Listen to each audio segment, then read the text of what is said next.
right. Gonna do a little mic test here. Let me see if everything sounds good. Mic test, mic test.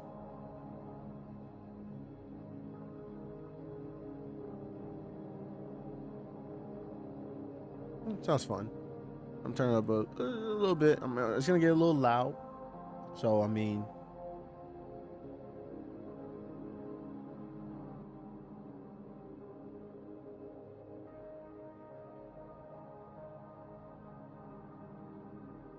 all right. So I'm not even gonna delay. This stream is gonna obviously be the usual. I have a video that I'll be reacting to / debunking. It was requested in my Discord server. If you're not in the Discord, the link will be posted shortly in the chat. It'll be pinned. 1 second to get that together.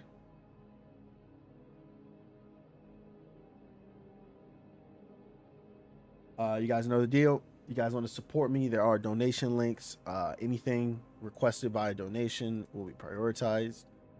When it comes to video topics, I would prefer if you guys kept it within the realm of what I normally do. For example, someone requested a Jujutsu Kaisen based video, which I do have fully scripted, but because the series is ever evolving and I haven't finished it, I don't know everything. So, you know, keeping it One Punch Man related, or One Punch Man, Naruto, Full Metal. If you're in my server, any of those things count. So I'm gonna put the Discord in here and I'm gonna pin that for you guys.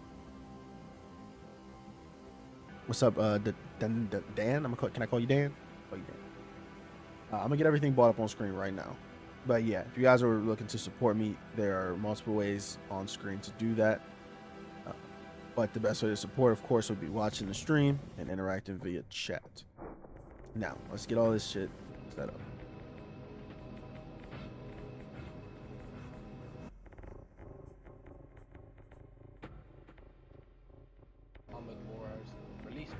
Don't start yet, man. Slow down, slow down. But we're gonna get to your video. Now, as you saw, I've only watched the first few seconds of this video. I don't know what I'm getting into. Okay? I was told to debunk this in a video, but I'd rather do it in a live stream because, you know, not only do I get to get those, you know, those precious stream hours, but I have the opportunity to engage with the community in the meantime. So, yeah. We'll just jump right into it.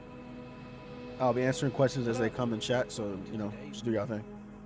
This video was requested after my previous One Punch Man video of how strong is much like that Garo video, we'll be going over each form of Boros, starting from armored Boros, release Boros.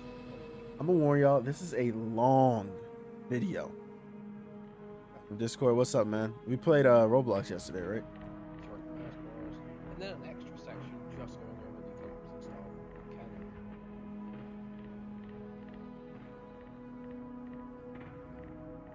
Going for a bit of background on Boros, we can look at his conversation with Saitama. When he first meets him, he says something confusing about he's splendid to see his minions are nothing to Saitama. You'd think a boss would care about his minions, but... I'm gonna be real and I'm gonna start this off. This entire segment that everyone goes over with their Boros scaling does not matter. The minions of Boros were fodder, except maybe Gyurgenshuk because of, you know, his statements. The S-Class technically would have made really good and easy work with Melzigard, even the weakest of them, if he couldn't regen. His only benefit was regen. That's it. His durability was shit. His AP was decent. But other than Gyurgenshuk, the rest of them were pretty ass. So I don't even think it matters to scale them relative to Boros, or be like, oh, well, Boros is stronger than Melzigard, so he's this strong. Like, Melzigard's shit. Who cares? He introduces himself as part of the Dark Mercenary Raiders. What about the one of the video? I got you. The ruler of the universe.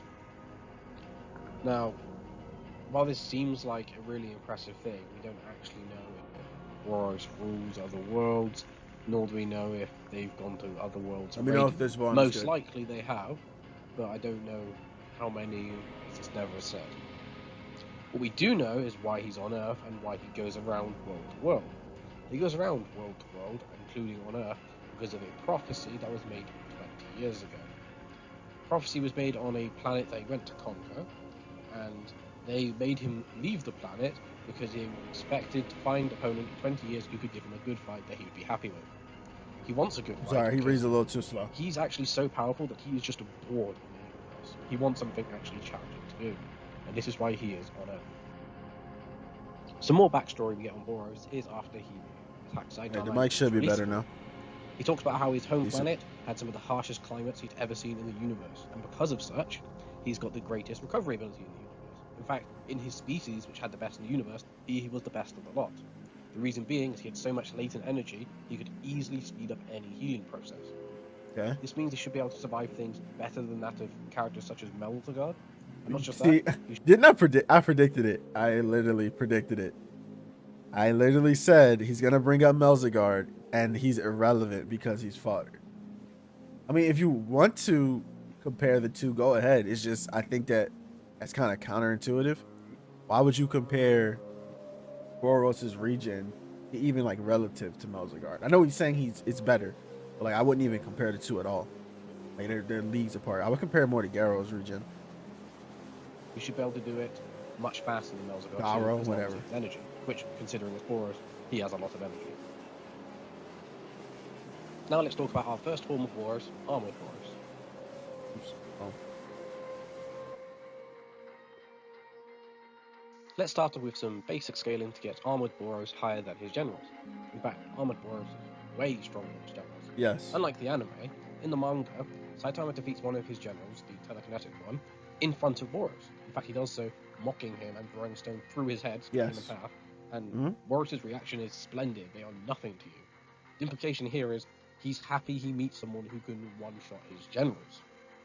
This is really interesting, for the implication that if he wants someone strong to fight him, then being stronger than his generals is one thing, but being able to one-shot the generals like they're nothing is a complete different thing.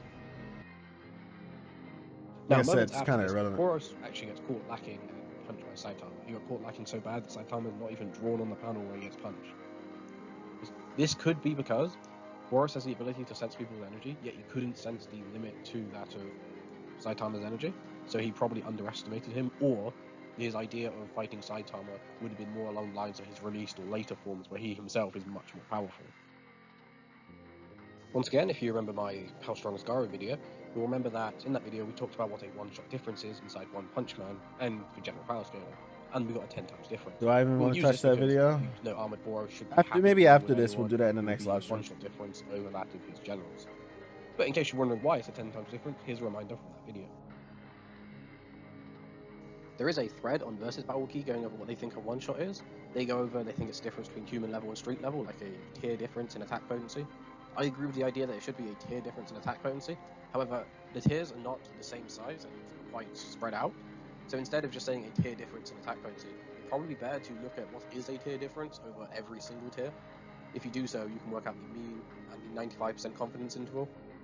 When I did this, I removed all the ones that showed outliers outside the 95% confidence interval, which gave a mean of 10, a lower bound of 7.8, and an upper bound of 12.1. We'll use the mean of 10 as this is also consistent with One Punch Man. In One Punch Man, as we remember, Deep Sea King is implied to be 10 times the average A-class hero, while in his dehydrated state. Deep Sea King fights 3 A-class heroes, Stinger, Lightning Max, and Snack, and his history against them sort of shows a one-shot difference. I say sort of because he one-shots 2 of them under circumstances and 2-shots Lightning Max. He one-shots Stinger while Stinger is weakened, and he one-shots Snack while Snack is against the hydrated version, which is much stronger. So in One Punch Man, it is likely slightly larger than a 10 times difference. Yeah, I was gonna say that doesn't make sense to the numbers he's giving, but okay. Whatever. Let's None of this really matters. At the feat done by the sidekick on Boros' ship. He's able to throw rocks, as Murata stated, at sublight speed. Fine. So let's calculate exactly what this is. Starting off with first how big the rocket is. We'll start with Saitama, measure his head size, then compare that to the rocket itself. You better not make fun of Next, we'll Saitama's count the head. number of rocks. Better chill out. So we get a total number of 15 rocks. We can use the average rock density to get the mass of one rock to be 2.7 kilograms, making all of them, all 15, over 40 kilograms. Next, we'll be using the sublight speed statement and some extra context what? Murata has. Did you just say these rocks are all 40 kilograms? Using what math? Please see.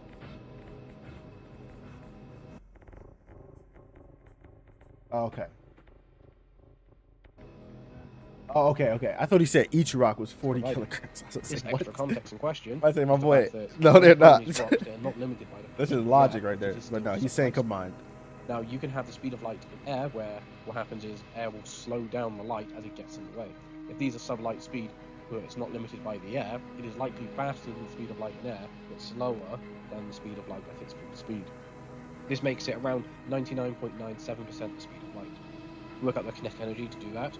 We have these rocks moving so fast that they have a mountain-level amount of kinetic energy. Sure. Now, this next I feat think that's we're going to completely cover fine. is an anime-only feat, and that is of the squid telekinetic seemingly making a black hole. Now, I don't believe this is actually a black hole, and neither does Murata. If we go back to that same interview we mentioned just a moment ago, he should have said a black hole seems too powerful. All right, I'm getting a phone call, so I'm gonna tap out for like just a second, guys. I'm sorry.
This character. However, the description we get in the anime is that he is pulling things down like a black hole in a way that light All right, I'm back, will y'all. I'm sorry about that. his telekinetic bubble. So we can reverse engineer this to try and work out the energy of his pseudo black hole, or better, well, it should just be called a gravity well. Starting off using the Saitama head we used earlier for a perspective distance for where these monsters are, as the monsters were in fact the very edge of this gravitational effect. We can do that to find out the surface gravity of this gravity well. being extremely high at 512 trillion times the gravity of Earth. Then we can work out the volume of this effect, finding out how much is inside, and it's shown that it works on everything, not just organic beings, including like the rocks in the background. So we can get a total volume of nearly 3,000 cubic meters, a theoretical total mass of 8.2 million kilograms. Wait a We minute. can work out the max. I'm like reading. Move this real fast. I'm like reading this. First of all, this is crazy. I feel like Murata be like he really thinks through all this shit he does. So when people say stuff like, "Oh, the gamma ray burst wasn't a real gamma ray burst," like stuff like that, it's like, bro really thinks through this shit half the time. I think that there's a limit to that though. Like this is basic, like basic physics, right? But then you have people who are like, okay, well, the void in space was light being pushed back. And I'm like, not only is that less logical, but if it was true, if Murata is explaining all of this, he would have said that in the chapter. You know what I mean? It's just like how he explained a gamma ray burst to us, like we were like kindergartners. If they pushed back the light, he would have also said that. Like, there's no reason for him not to. He seems to be very articulate and very detailed when it comes to his astrophysics when he does go that route. Force of this ability, which we can then convert to tons just to show how massively strong this is. Now the max distance it will ever move will be inside the gravity effect, so it should be the radius.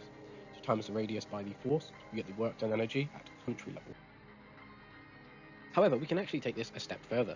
If we go back to the Murata interview we've been using all this time, it actually implies that Broken Shoot, the psychic telekinetic that is on Boros' ship, might actually be more powerful than Tatsumaki, or at least more powerful than the Tatsumaki we see during Season 1. Obviously, on the Monster Association, we've got much more feats to show.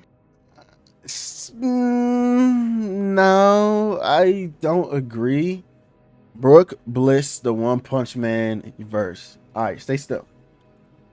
Brook. You talking about Brook from One Piece? Alright, so let's unpack that. Let's unpack that, man. Let us unpack that as a group. As a group effort, let's see if that's true. What's going on in my browser right now? There we go. What the fuck? You got my browser glitching because you said that. Let's unpack that. First of all, I want to know what y'all think. Does Brook blitz the One Punch Man universe? I want to know what you guys think about that, and I'll even ask in my Discord.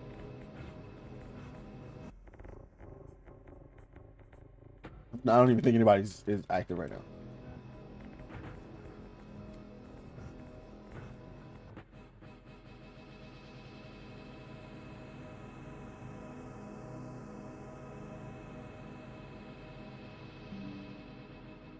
I'm gonna ask in my server too. I watch One Piece, so I wouldn't know. So I'm gonna use the most reliable source on the internet. Y'all already know what it is. It's Versus Battle Wiki. So let's see what they got to say. Relativistic fodder, okay? Okay? Relativistic fodder. So let's go look at somebody like, I don't know, like Flashy Flash.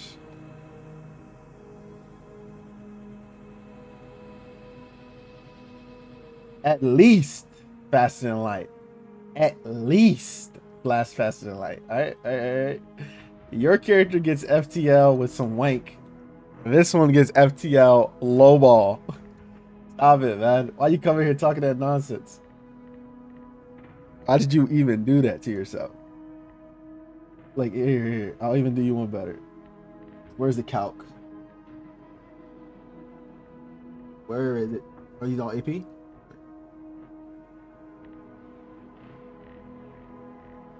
Oh, they don't have the calc in here? Oh, they only have the one for these two. And this is the low ball calc too. So it's like, yeah, you know. Back to the video. I just had to just get that out the way. She's far more powerful. But yeah, about the Tatsumaki versus zerechanyt thing, nah, I don't think so. I think I see his ability to control flying objects should be above Tatsumaki because he can eliminate the friction between rocks and air. That's it. The statement is blatant. I don't know how he interpreted it as that is stronger. When is Boo versus Garo? October. I'm not posting Boo versus Garo until YouTube reinstates me into the partner program. I am not posting that until then. I discussed it in my server and in like 2 live streams ago. So it'll be like mid-October. You know, I'm sorry about the wait for everybody that's waiting on that.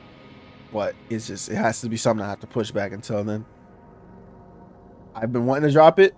The video is literally like pretty much done. I just have to edit the video. The audio is recorded. It's already scripted. I just have to edit. But I'm not releasing that video until YouTube fixes this partner program shit, because it's just, it's gonna sound a little petty, but it's not as beneficial to me to post it now as it would be later. So, I mean, in the meantime, I'm gonna be doing some more videos about Garo. I got y'all. I haven't forgotten. We could do Garo versus Frieza. You know, we skipped Frieza. Oh, nah, that's gonna go. We all know how that one's gonna go though. But we can do that video. Maybe I'll do that. Actually, yeah, I might do something with that. Why don't we do like Garo? What if Garo was placed into Budokai tournaments or something? Like human Garo in like original Dragon Ball type shit. Somebody's gonna steal that video. I shouldn't have said that here. But yeah, this guy is kind of wanking already. He's taking it like out of context type shit. Directly shown and scale relationship higher. If you're wondering if relationship should be stronger, we can also use the data book that says that relationship is the strongest telekinetic in the universe. Okay, that's crazy. That's crazy because I got something for you. I got something for y'all. I gotta stop doing this, man. Come on, man. I have nothing against this creator, by the way. I just want to point that out before I do this. Where is it?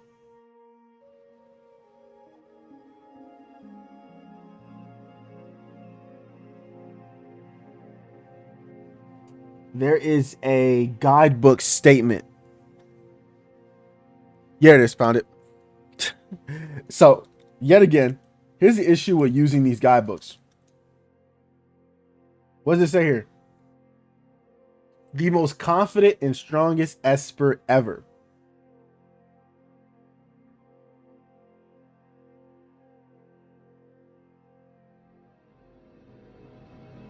So it's like, you know, these guidebooks are very inconsistent. You shouldn't use them as your end all be all. In fact, I think there's an even crazier guidebook statement for Tatsumaki. I found it, guys.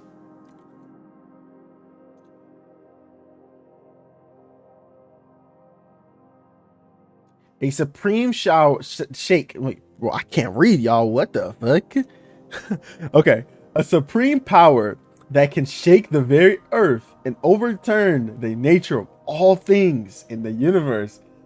The divine super telekinesis, unavoidable counterattack. And this is during that same arc. This is during that same arc, guys. This is the same arc. Same guidebook. This is the same guidebook. It's all wank and hyperbole, okay? You have to look at this and say what makes sense in the series. Not, okay, they said it in the guidebook, so that's it.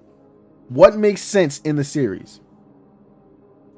So out of this statement, I think, yeah, the power that can shake the very earth is fair, considering, but to overturn the nature of all things in the universe, that's still yet to be seen. Maybe there is some link between God and Espers, where Tatsumaki will get some universal scaling. We're not there yet. Her tiny body contains a bottomless well of power. Does that mean Tatsumaki is boundless? Uh-oh. Like, divine realm? She's 4D? Like, surpasses human knowledge? She's omniscient? Like, dude, you can't do that, okay? You guys gotta stop taking the guidebook so seriously. Unparalleled attack power. She's stronger than Saitama. Like, what? She's literally stronger than Saitama. Like, let's be real here. Thoughts on Tatsumaki versus Platinum S? if she can tag him, she can kill him. I just doubt she can tag him. I think this would be one of those matches where you would have to argue if he could break her barriers. Tatsumaki's barriers are very inconsistent, so I literally do not know. Like, I would have to actually like look deeper into that to really tell you right now. I want to say it's like a 60-40 split. I'm 60% sure Tatsumaki could win, but I can't guarantee that. So I could also agree with you saying Platinum S will win. He probably would narratively. Like if they wrote it into the story, he probably would have beat her, yeah. But off of feats alone, Tatsumaki's like AP is insane. Like it's just nuts. Every time you think she's about to go down, she just got stronger. Like I don't know what to really say about that. But speed wise, obviously Platinum S is just probably never gonna get tagged. But yeah, keep this in mind whenever you guys look at the guidebooks. I use them sparingly. I try to, at least. I'm sure somebody's gonna like find a clip of me using a guidebook and be like, oh, you did it here. You got me. But try to use them sparingly, because you know there's stuff like this that will make you look kind of not stupid, but it's just obvious when you're taking stuff out of proportion. Shoot's strongest telekinetic in the universe statement. This video is start of season 2. Bro, we're only 9 minutes in, and the live stream is like what? 30 minutes. I'm gonna be live for like 5 hours. Okay, I gotta stop pausing. We gotta get the more scaling we can do for the general scaling to the ship more than Tatsumaki's damage is what we can do. Speeds will always come first. How when Saitama got on the ship, within just 4 minutes, he does some crazy things like beating one of the generals, and in that 4 minutes, destroys 23% of the ship. Now, this 23% of the ship was said directly to Boros when he showed up. This is all he knows. He then hears this and says to one of his generals, like, just get the other 2 generals and deal with this person. In fact, he's disinterested in someone who can only destroy 23% of the ship in 4 minutes. His tone changes, however, when he hears that one of his generals is already dead. What this means is... Okay, I get what he's saying. He's saying to Boros, Tatsumaki destroying his ship was like, whatever. Which is fair. I agree with that. Because, you know, casual Tatsumaki tossing back some shells probably is not going to intimidate Boros. Like, it shouldn't. I agree with that so far. And then I guess he's continuing to say, after one of the generals fell, that's when he got interested. But my thing is, do you guys think Tatsumaki couldn't beat any of these generals alone? Because I think she could. So while his argument makes sense, he's basically trying to argue Gyurgen Shup is stronger than Tatsumaki, which would upscale Boros. And it's up to you. I'm not even gonna touch this conversation of Tatsumaki versus Boros. I'm not touching it. But I see what he's trying to do, but it just doesn't make sense in this argument. I wouldn't even bring Tatsumaki up. I would focus more on Saitama, the ship, and the generals themselves. The generals being honestly just Gyurgen Shup. The rest of them are kind of A-class, S-class fodder. One of them is literally featless. So, like, the featless one is the one that interested Boros, which is crazy to me. I guess, what is even the dude's name? Gloryverse? Is that his name? Gloryverse. What kind of name is that? Gloryverse got one shot by Saitama. Probably would have got one. He probably would have got finger flicked away by Tatsumaki. So it's not really a good feat. It's more of an anti-feat. Does that make sense? I'm thinking about something and I'm not really able to explain it, but I think y'all understand what I mean. It's like he's saying Tatsumaki is weaker than Gyurgen Shup, and as such, Saitama is more impressive to Boros, which will make Boros stronger. But the reality is Tatsumaki outscales all the generals, so you could replace Saitama in this situation and he would still be impressed. It's just easily doesn't really matter. Of the ship in 4 minutes, and in fact would expect that none of the generals would have died to you through this so quickly. This is again. I think Tatsumaki overall just gets underestimated like crazy. I don't really understand why.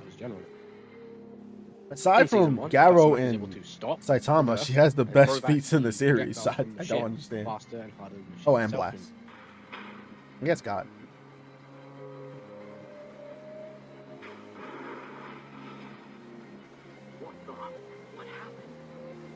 My stream get copyrighted for this? Hey, alien, take yourself back.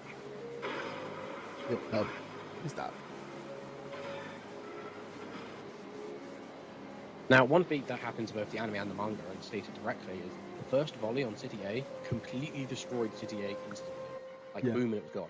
City A, I think, is the biggest City city. A is absolutely massive. Yeah. There's a world map of One Punch Man, and if you look on this world map, you'll find that City A is a large part. In fact, it's the largest city. So I don't know how you guys feel, but I would probably compare the size of like the One Punch Man continent between a certain level.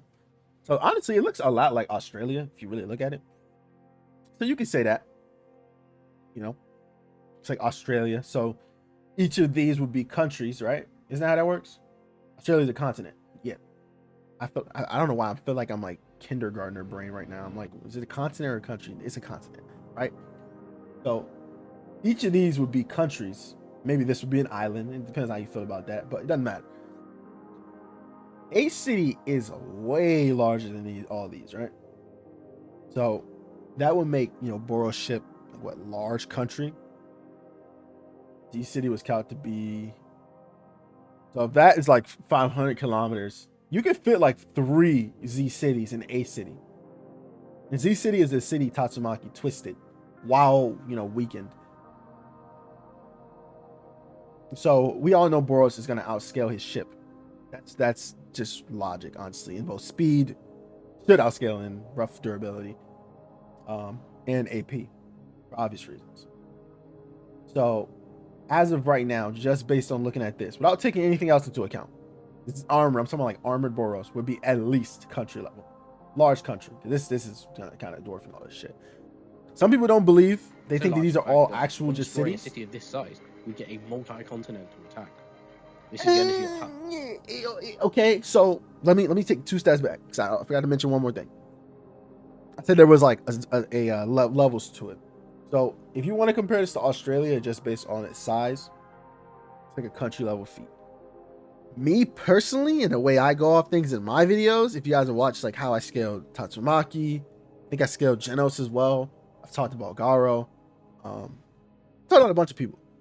I usually go more so off the fact that these are probably between country to continent size, just because it takes up the majority of the planet. I think, did we get a view of Earth? Maybe he'll show it in the video, maybe not. It all really depends on your own perspective of the size of the One Punch Man planet, because when we see these cities, they are like dense as fuck, and they expand for a long time. So it depends on how you feel. This is fair for this to be a multi-continental feat. I don't know though. I'm more so leaning to continental. I'm probably being inconsistent with my own thoughts in my previous videos. It just depends. I don't think we're ever going to get an answer on how big the One Punch Man Earth is. I don't think it really even matters. But I think between country to continental is a fair spot to put his ship. Multi-continental is a bit much though, boy. Tatsumaki and any of Boros' generals should be able to scale to. As you know, we should know multi-continental that Tatsumaki is fine. Class, so she's definitely, even in season 1, stronger than the season, not season, as of recent all chapters. 3 of Boros' generals will scale to this as well, from the scaling mentioned earlier. Armored Boros is happy to see one of them get one shot. A one-shot difference in One Punch Man is at least 10 times. Therefore, Armored Boros will be this amount of energy, which is still multi-continental. Now, if you remember, just a moment ago we talked about how one of his subordinates could throw rocks in near the speed of light. Now, Boros literally sees Saitama grab this and throw it faster than it originally intended, literally stating to Saitama very casually that anyone can throw him like that, and kills his subordinate. This happens in front of Boros, and Boros is happy to see it. This would very much imply that Boros is able to move at this speed and will be happy to combat someone at the speed of light. That's just obvious. Saying that Boros can move at the speed of light is too high. You should actually Wait, check out versus Battle Wiki has A city smaller than Z city.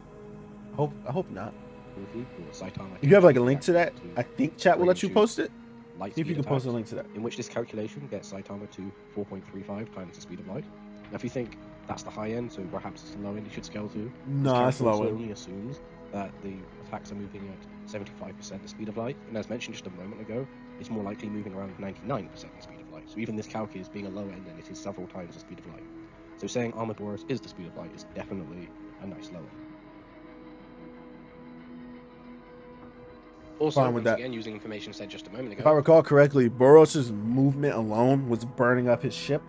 this same ship can move, and this same ship pulled up on Earth so fast no one detected it, saw it, or reported it, and it attacked just as fast. Keep that in mind. So his ship, which is capable of, you know, intergalactic travel, for him to reach Earth in a decent amount of time has to at least be faster than light. He's able to move so fast that it burns up the outside of his ship. This same ship can move through space without that same problem. So yeah, he would have to be somewhat faster than light. To what degree, I can't tell you off the top of my head. I'm not that smart. But I'm just adding to his logic. What he's saying right now makes sense. I just think people don't really think about that aspect. The same ship that can go through space without melting into pieces, Boros is so fast that his movement can burn it. Like he was burning through his own shit with his movements. That's anime only. Yeah, but he's combining the two so far. So far he's combining the two. So I think it's fair to bring up both. And that's not armored Boros, by the way. Let me also establish that he did not have his armor on. This guy saying armored Boros is faster than light. I do not agree. Calculating the effects of the anime gravity Light speed effect, is fair. we found that it was Sublight 100 speed might be a trillion little closer times to that what of is normal gravity. We can apply this to Boros. The official One Punch Man verse page on Versus Battle Wiki. Click on location size. Go.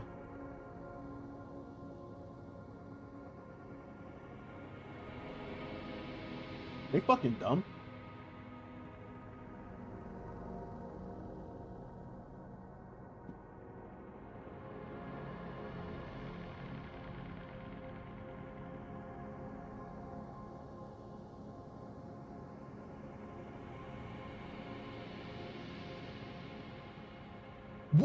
What?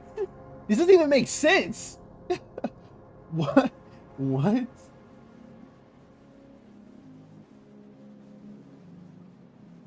Y'all read this?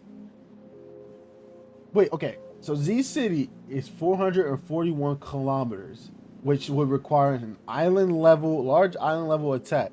Islands are smaller than countries, guys. Keep that in mind.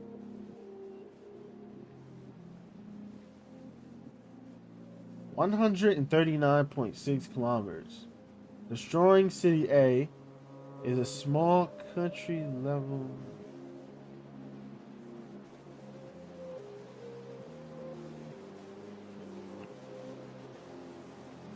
Back to the video. I don't even know what to say about that. He should be able It's to move around stupid. You fuck up that bad? We know his height, 2.4 meters. Compared to the average height of a man and the average weight It of doesn't a even man, make. we I'm can say stuck that on Boros that. That doesn't even make logical sense. I'm actually in agreement of the country level feats. Like that's fine, but how do you say okay, Z City's bigger, but it was only island level? Which I'm also fine with the outcome, but your numbers. How did you get there by saying that it's bigger than? Like what? I don't know. Maybe I gotta read the Calc. It should be around but it still doesn't really make 229.51 sense by just looking at the two and comparing the size. This means the force on Boros' body, should he fight a subordinate, is absolutely massive, so much that when converted to tons is 117.7 He trillion. lost me. What is he? What? So saying armored Boros is the speed of light is definitely a nice lower. Well, are we talking about this man's physical stature? Also, once again, using information said just a moment ago, when we were calculating the effects of the anime gravity effect, we found that it was 512 trillion times that of Earth's normal gravity. We can apply this to Boros and say that he should be able to move around on this, considering he's a body subordinate. Boros' weight is unknown, but we know his height, 2.4 meters. Oh, okay. Compare that to the average height of a man and the average weight of a man, we can then say that Boros' weight should be around 229.51 kilograms. This means the force on Boros' body, should he fight a subordinate, is absolutely massive, so much that when converted to tons is 117.7 trillion tons. For a quick summary for armored Boros, we say that his attack potency is multi-continental, his speed is the speed of light, there's Sure, nothing man. 117.7 trillion tons. That might be Just a for little bit reference, of also wank, on but Punch-Out, multi-continental attack potency, as well as being fast and light, is a type of standard. in fact, the black hole itself might be wank, but I wasn't really paying attention. Adaptation, evolution, or any answer whatsoever. I'm gonna let him have it because I wasn't paying attention. I First thing we can't. need to I'm do gonna let him when have we that talk one. about release Boros is to look at where Saitama was right beforehand. Saitama is holding back at this point, and Boros Saitama's has always to holding contest. back. So let's first talk about Saitama. As we mentioned earlier, Saitama was able to punch so fast that he didn't even appear on panel when he blitzed and punched Boros. We're going to lowball this, and how we're going to calculate it is Why are we Boros' lowballing speed of it? light, which we previously shown. Armored Boros should be the speed of light. And then we're going to make it so Saitama's fast enough that he could move that distance between them faster than Boros could move a single meter. So we start off using the panel where we can actually see how far away they are from each other. Find out Saitama's height, Boros' height, the panel width. We get the angle and the distance for Saitama, 3.5 meters. The angle for Boros, and then the distance for Boros at 8.17 meters. The distance of the blitz, 4.62 meters, which means, if we're assuming that Boros didn't even move a single meter, which he didn't, that makes Saitama 4.62 times faster than Boros, which again, armored Boros should be the speed of light, so that makes Saitama 4.62 times the speed of light at this point in this It's fine. That's congruent with the other calcs. After this, when Boros starts fighting with Saitama, it starts off a panel where you see it. The first thing we do see is when Saitama has disarmed Boros, literally. After this, though, with only one arm, they start fighting blow for blow, consecutively for quite a while, until Boros, with just one arm... Is that blow for blow? Saitama. Do I see a fist here? I don't see a single fist. I see fist here. Get out the way. I don't see any fist here. It looks like what he's doing is just catching the punches so he doesn't mess up his clothes. Blow for blow, You can do headcanon too. Until Boros, In fact, I don't see him punching in any of these panels. He's blocking, blocking, blocking, dodging. Stop making up stuff, man. Outspeed Saitama. This should make Boros. He does not outspeed Saitama. He outspeeds Saitama while he's holding back. Fix your wordage. He outspeeds Saitama while he's holding back. 2 times faster than the level of speed Saitama previously had, with the implication that he actually must have gotten faster instead of trying harder in between. How much? We don't know. So we get the previous amount of 4.62, and we times it by 2, we get an amount of 9.14 times the speed of light. Even though Boros is almost 10 times the speed of light, most likely is 10 times the speed of light, Sure. in just his release form, he's actually better known for his power rather than his speed. Like in right here, we see a massive blast over Boros' ship, which is comparable to the ship inside, and straight afterwards, a backfist so powerful as able to split the remaining ashes of that same blast. Don't get me wrong, these are all impressive things. First, we Just need to not find out exactly to Saitama. what Boros' ship is. That's the thing. When you guys want Now, to talk once- about the impressiveness of a character, don't compare them to Saitama in the series. That's like if I'm trying to say how impressive Yamcha is, and I bring up how Goku can go Ultra Instinct. Instantly, everything I'm saying is irrelevant because he is nowhere near the level of Ultra Instinct. You are eclipsing your own argument and making yourself look smaller when you do that. It's like, okay, he hit Saitama. Okay. That's cool. A couple people have done that in the series and it doesn't do anything. Oh, well, he split some clouds. Well, Saitama also does that on a larger scale later in the fight. It's like now that you pitted him against Saitama in terms of like scaling him, not even like, oh, well, okay, he's able to do this, and this feat, and it's this strong. You keep on bringing up the fact that, oh, he blitzed Saitama. Like, okay, well, now we're going to compare Saitama's speed in the following arcs when he's more serious, because this clearly isn't that scale, and it makes Boros look weaker as a result. Yeah, Atomic Samurai being 4 times the speed of light is completely fine. I would say it's more fair to put him around relativistic because actually it depends on the distance of the laser that he sliced. But him, Genos, and a handful of other S-Class are casually faster than light. If you want to lowball it, relativistic. Just because they were fighting, I think it was G3, and it's blatantly, like literally stated that it's using light beam lasers that are literal light during the fight. Like, yeah, I think Murata wanted to make sure we knew that it was actual light. He had an entire panel dedicated to telling us that it was a literal light. So nobody can really debunk that. Scaling the size of Boros' ship, it will take a lot of images. Starting off with this one, where we can see the difference between Saitama. Well, no, it's actually pretty easy to scale the size of the ship. Just take it relative to the size of a city in which it destroyed and subtract the distance that it doesn't cover. Width of the corridor. I know it sounds easier when I describe it, and I'm not going to be the one to do it, but... Next, we scale this corridor to the entire panel, for which this entire panel ends up at 109 meters wide. This is so redundant. We then zoom out to the next image. No, yeah, he could have done this a lot easier. Much bigger. There's a point where the panel You're better than me. 478 meters wide. Then we zoom out to the next image at 1,000. Bro, your ship design sucks. What if I get lost? If I get lost in here, I'm gonna starve. 357.6 meters wide. The ship's material looks like God's design. It does. 1,688.6 meters wide.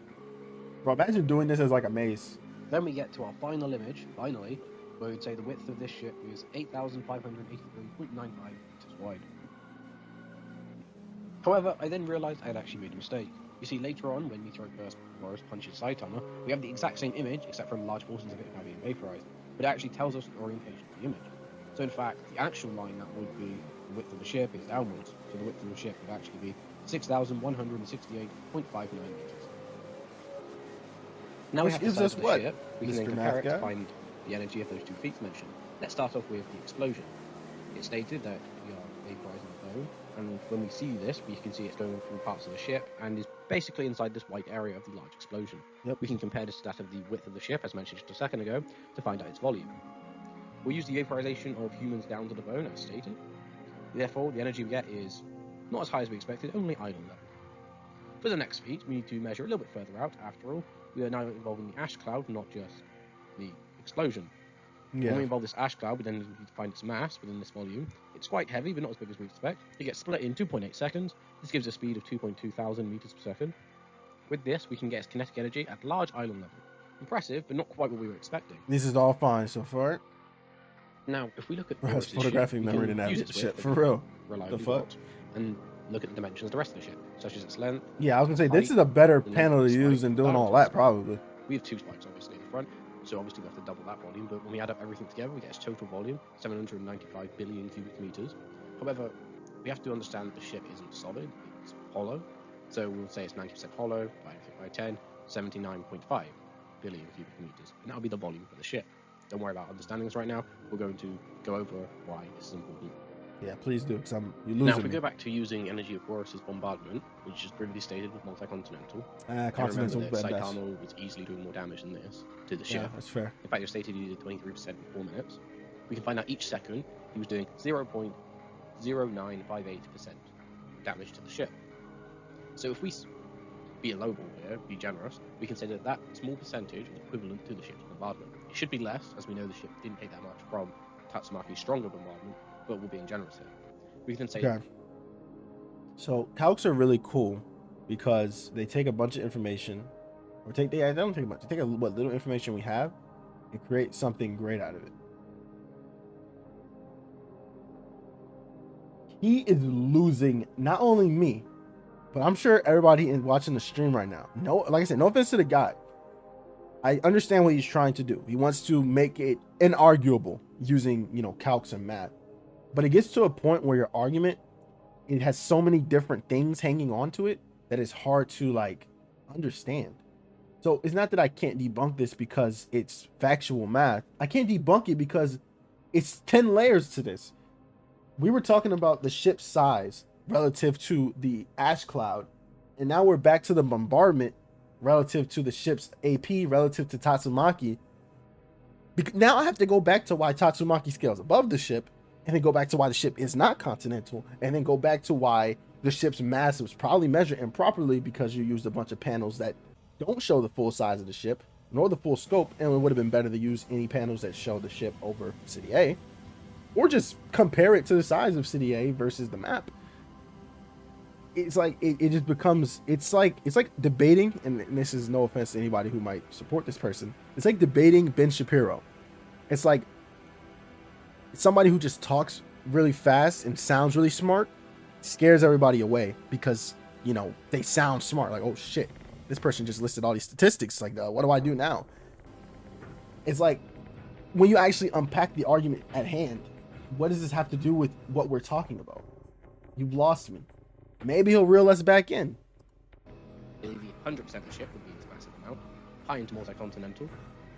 We then use the physical volume of the ship we mentioned earlier, so that each cubic meter would have this amount of energy, which is within the mountain range. Is he gonna try to argue that Boros damaging his ship is gonna be a multi-continental feat now? Is that where we're going? I think that's where we're going. Because if we were using one of Boros' general with the black hole feat, we'd actually be even higher than it. So each cubic centimeter. Yeah, I think City A is like a large country at best. Now, if we use this energy for each cubic meter of the ship and go back to the explosion Boros causes on the ship, which, if you actually compare it to the ship's volume, is actually 19.65% of the entire ship, would mean that the energy of his attack would still be a multi-continental, but it's much higher. It's kind of hard to see how it's much higher, but if you were to compare it to the likes of armored Boros, you would say that released Boros is 205.04 times stronger. Alright, let me first of all, these subtitles are in my fucking way right now. Let's just do this. Okay. Each cubic meter of the ship requires this amount of joules. I'm not even gonna try.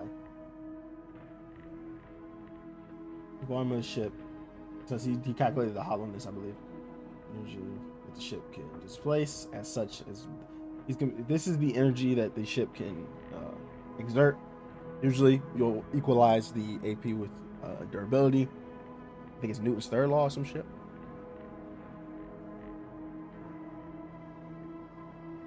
So he's saying since Boros is able to damage the ship that has these feats, he has to be 205 times stronger than his base self.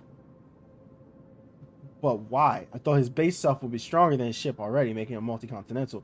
Is he saying since he vaporized the ship, he is 205 times stronger than multi-continental?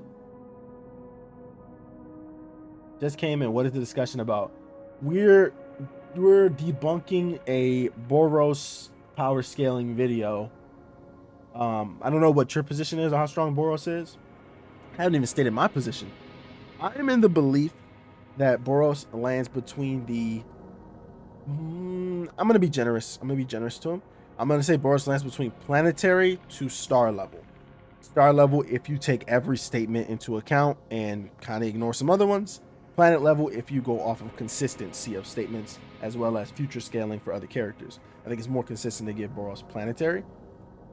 Just because putting him at like multi-continental when you have people who are weaker than him or should be weaker than him at multi-continental during like the Monster Association arc, I don't think would make sense.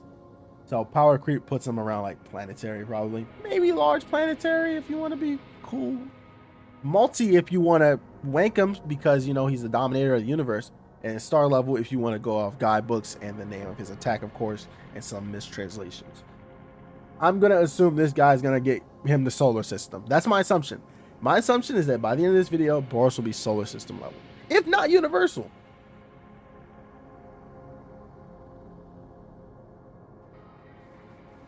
In fact, we can prove this 205 times multiplier is consistent. Okay, prove it. Saitama could one-shot the likes of armored Boros. Yep. Then, when he becomes released, Saitama powers up and one-shots Boros' arm off. Then Boros with one arm. Saitama powers up? When does that happen? Did he like charge his ki? What led you to believe that Saitama powered up?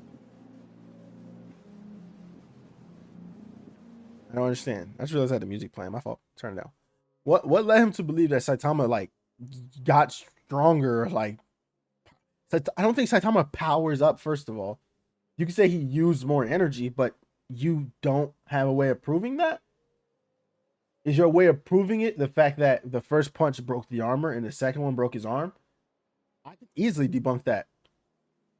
The armor protected him, and without the armor, he had to take the hit directly, which broke his arm off. Is it?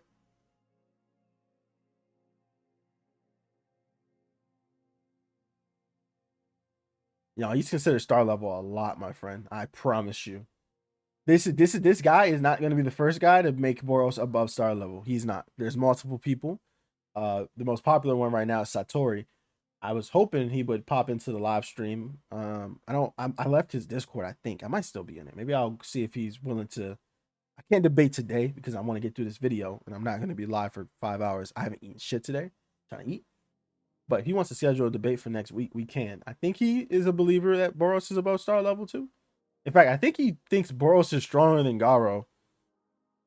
Now I don't know about Cosmic Fear. I didn't watch the whole video because it hurt me a little bit. But yeah, I mean, hey, we're all entitled to our own opinions, right? This power scaling stuff is never going to be 100% right. But I do think you can tell when there might be a little bit of bias or some things that we're ignoring. For example, here, prove to me Saitama actually powered up. If you cannot prove that, GG. Saitama with 2 arms. So in total, that's a 10 times a 10 times Force a 2. Saitama to use 2 arms. Wait. Where? Oh, when he was blocking. So we got to keep in mind, Saitama's the guy who gets upset when his clothes get messed up. I think it's more consistent for me to argue within Saitama's character that he is blocking because of that reason, rather than he's blocking because he's afraid of taking damage. Because we have seen more consistently that he does not want to get his clothes fucked up. Right. Whereas in other cases, we've never seen him be damaged nor fear being damaged. It's always a cop out, a bait and switch.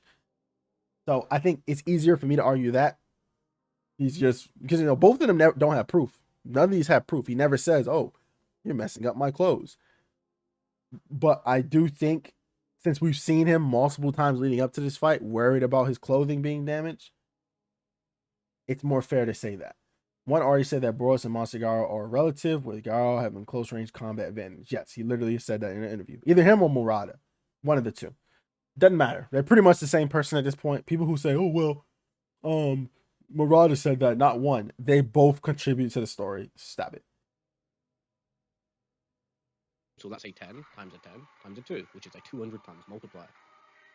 However, Boros is even. Wait, what? Oh, okay. 10 times 10 times 2. No, I don't agree. I'm not gonna keep backtracking and talking about why Boros isn't as strong as he said. I've already gone over it multiple times. So that's a 10 times a 10 times a 2, which is a 200. He's scaling him to Saitama. It's never going to work. It doesn't work.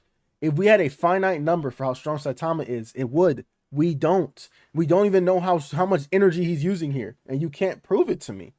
The only thing you prove to me is that he one-shotted generals who are like multi-city level. That does not help anyone in this case. It's going to downplay Boros. It's going to downplay Saitama. He has no way of proving how much energy Saitama is using, but is assuming that he's using as much energy as required to destroy the ship, for example. Or more, just enough more energy than Tatsumaki.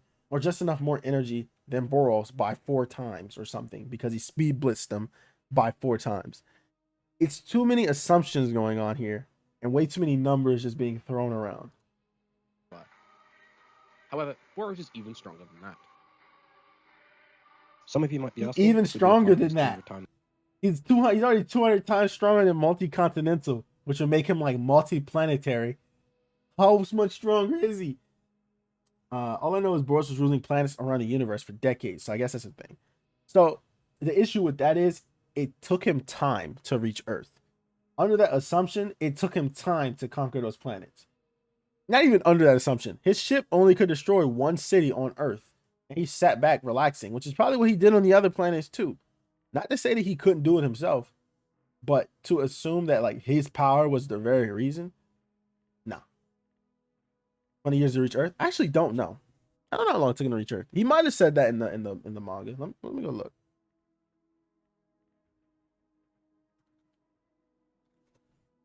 I will see. Let me see if I got that for you. It's really far back. Where is it? Where is it? Where is it? The power of Boros.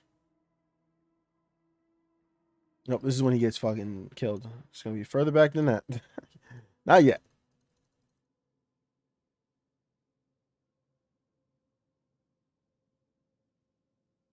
That was 20 years ago. It took time to reach this place. My minions thought the prophecy just an excuse to lure us away temporarily. Yeah. Y'all want to see what I'm talking about? I'll bring it on screen. See, I don't think I'm making shit up.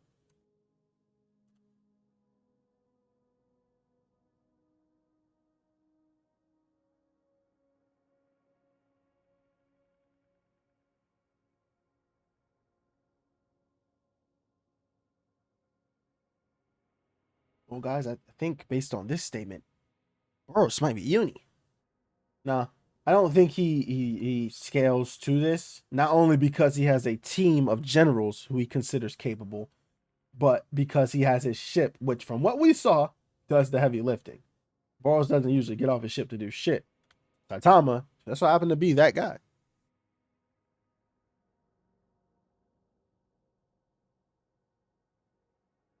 Ship can't be light speed because that will only mean he was 20 light years away from Earth. It's possible. I mean, I don't see what's the issue with that. Speed in the release form, like go from. Unless you think he was further away or closer. Speed. The answer is if he had laid waste through the entire universe, you know, his ship would have been quite a far distance away if he believes he's done damage to the majority of the universe. That makes me curious, though. Could it be possible that Boros has like traveled to planets and like wiped them out that we'll never get to see? Like, you know what I mean? Like other civilizations and like stuff that could have been explored via the God Arc. Maybe we'll see that. Maybe we'll return. Maybe we'll go to other planets and they'll be like, yeah, this guy came through here and like killed everybody. And Saitama's like, some guy. What guy? And of course, they're going to describe him perfectly. And Saitama's going to be like, yep, never heard of him. And we're going to know it's Boros. That'd be interesting. That'd be kind of funny. And we go to other planets and they're just like, yeah, some guy came through and just bodied all of our neighboring planets as well. And like we're down to like our last 10 people. No. The 2 times we hear about him talk about. Yeah, I think it's definitely possible he took a damn detour. See if he was laying waste to the universe. I don't think he went in a straight line. You know what I mean? He didn't say, oh, the guy I'm looking for is on Earth. I don't think that's what the panel said, right? I think he just knew that there was somebody out there. I don't think it said Earth specifically. Oh, no, it is Earth specifically. On this far off planet, there's someone. Yeah, okay. It did say Earth specifically. So maybe he did take a straight line. I stand corrected. Maybe his ship is slower. Maybe he stopped at some planets to get some food. We don't even know if this dude eats. I mean, he's buff. He got to eat something. He's released form. He always talks about the difference being power or strength. Especially when his arm is broken, say his too powerful strength. Or when his arm gets knocked off, he says he's surprised that Saitama can keep up with his power. There is no actual statement implying that his speed has such a massive jump. Also, just to show this difference is consistent, that it's power only, here are some other translations stating exactly such. Even Saitama agrees. Let's read the translations. The armor I used to seal all my powerful strength is now broken. You broke the armor and it holds my overwhelming power. You have withstood my unleashed power most admirably. Quite impressive you should last this long against my released power. Why does this one say, oh? This is Viz for sure. Yeah, like that Viz translation? Hey, okay, Viz. Why does Viz ruin everything? Now, one other thing we can actually use for this, like, no, it's okay. Boros' release form that he does with his latent energy is that when Saitama later on does his moon jump, where he does a massive explosion on the moon, jumping really fast, he lands on the ship, he tilts the ship, and we can actually see the damage that he does to the ship. Now, the ship damn near it hits the fucking ground. It's a lot less than the massive explosion that Boros did in his release form. In fact, we can actually see the small leftover. So, let him finish. Of his release form explosion in the same scene, and it is still bigger.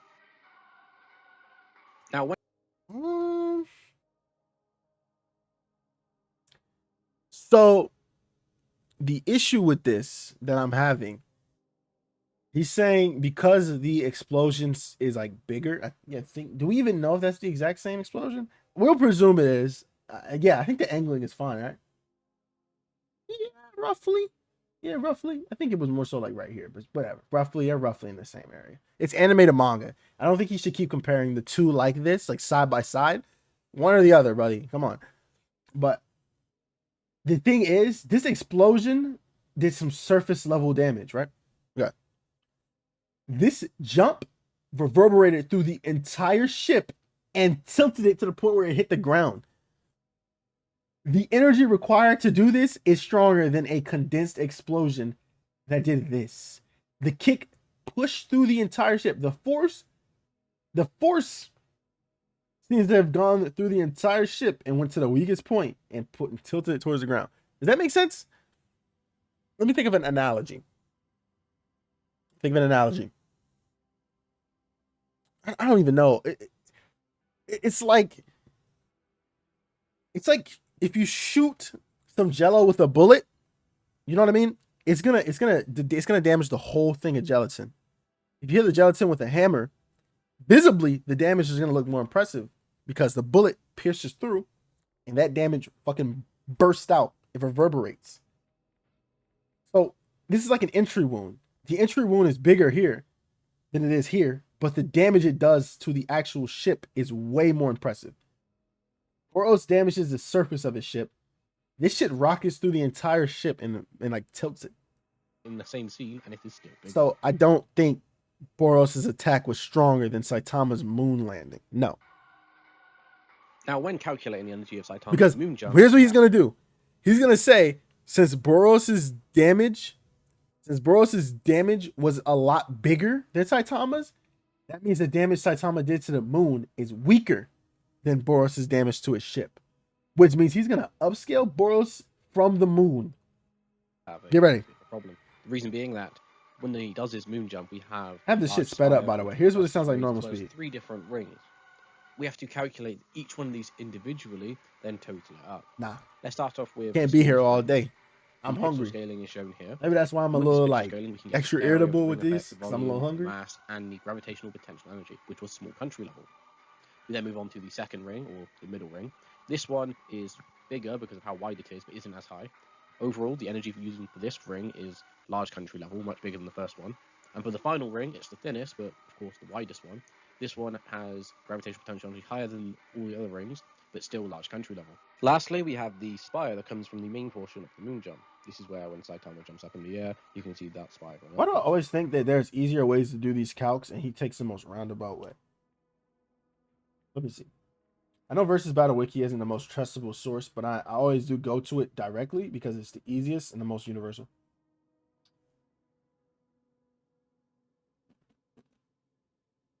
Yeah. So as I thought, there are easier ways to calculate this. I think what he does is he goes the route that will yield the highest end result. And I don't think you should implicit that bias, or you should implement that energy bias of this into your spire argument. compared to everything else is quite small, only at large island level. However, what we then do is we add up all of these results, and we find that the totality of all the energy in this moon jump, at least in the manga version, using gravitational potential energy, was large country level. Now let's do the anime version, because this one's actually even higher. In the anime, when the shockwave happens, it is far larger than the manga. There is multiple shockwaves, we'll be focusing on just the largest one. Starting off with this largest shockwave, we can measure its radius, thickness, height, and we can get the gravitational potential energy to be multi-continental, much higher than before. Now we can do the same thing with the spire. When we do the size of the spire, we'll find it's very similar to the other one, just a bit wider. Yeah, everything differs between manga and anime. He keeps crossing the two together. Add these both together, our total energy. I'm okay with him doing them individually, like how he's doing right now. But he keeps saying, "Oh, well, here's Boros' ship on the anime, and then let me use a panel from the manga to compare the distance here." Like, no, they're different. Mental. However, in the anime, we have a time frame, so we can actually do kinetic energy. Let's do that now. Now, one thing I realized when looking at the anime version of this feat, the time frame for the ring of the shockwave, as well as the time frame for the spire, are different. The time frame for the ring is really tiny, 0.3 seconds. The time frame for the spire is more reasonably longer at 2.5 seconds. This makes the speed for the Yeah, this is bigger than Australia. This is like the size of like North America. Maybe like this is like the size of like Russia.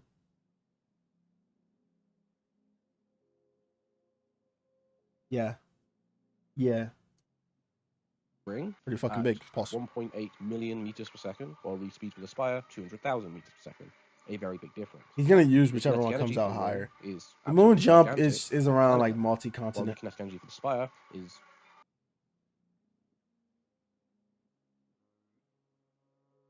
big, but not as impressive at the moon level. This gives a total kinetic energy that is planet level.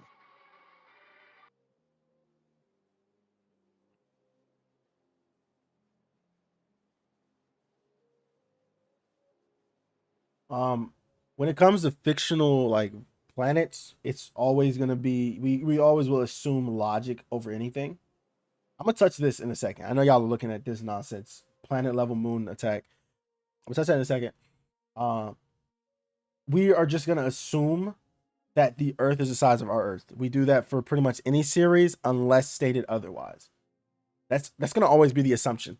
Unless stated otherwise, you will apply normal astrophysics to a verse when you're doing power scaling. So, if for example, in One Punch Man, they're like, this is quite a large planet compared to the others, then you would be like, okay, compared to the others, that means compared to Jupiter, Saturn, Neptune. So it's probably bigger than those. that's when you would say the planet's bigger. You know what I mean? Than normal Earth. But until something like that happens, it's just going to be normal Earth size. So the continents would just be different. They would still be continents though, unless for whatever reason in One Punch Man they're not called continents. You know what I mean? Like, we apply some real world logic where it makes sense until proven otherwise. So this would just be one large continent, which is what I think has been stated officially. It's a supercontinent, kind of like Pangea type shit. Pangea being the original continent, on Earth.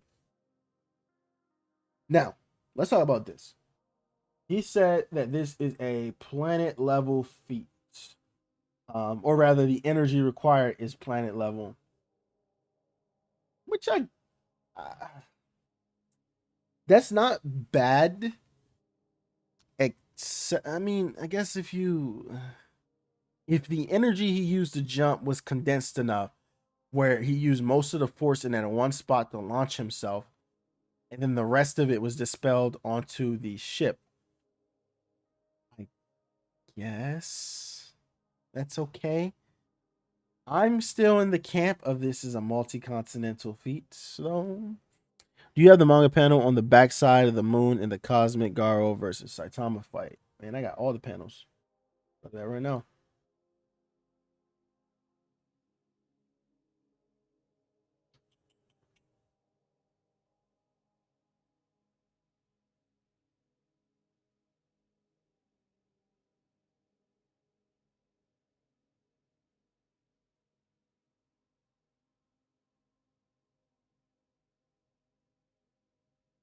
Oh, wait, it might be the next chapter. Yeah, no, this isn't a planetary feat. I'm sorry. I thought I forgot that he blew a hole in the back of the moon. Unless you want to argue God absorbed most of the damage, the moon would be gone. I'm sorry, the moon would literally be gone. Now, I guess he can argue the amount of energy required to jump from the moon to Earth is planet level, but I think that I could be wrong. That could be. I think that's different than arguing the actual damage done to the moon was planet level. But also, you have to realize some of that energy ended up landing onto the ship too. I don't know. It's hard for me to really calculate it. Yeah, it damaged like most of the moon here. That's why I said I would probably give it multi-continental, maybe even moon level. I think it'd be safe to give it moon level because you could argue that God's body being in here absorbed most of the damage. I think that's fair. I can't debunk him here. He's pulled a fast one on me. So I'm gonna let it slide. I just don't agree. So overall, when we're talking about this moon jump and its attack frequency, we'd say in the manga it's large country level, in the anime its gravitational potential energy is multi-continental, and the anime's kinetic energy would be planet level. Yeah. Now the previous scaling was high into multi-continental, and with these three different ranges, we don't really have a consistent end for how strong it is. I think this is your consistent end right here, bro. Just keep in mind that Boros right now could be up to planet level, but so far just stick with the high multi-continental. Now, something even more impressive than this high multi-continental power that Boros has, 200 times stronger than armored Boros, is the fact that after making this blast, his back fist that hit Saitama was confirmed to damage Saitama.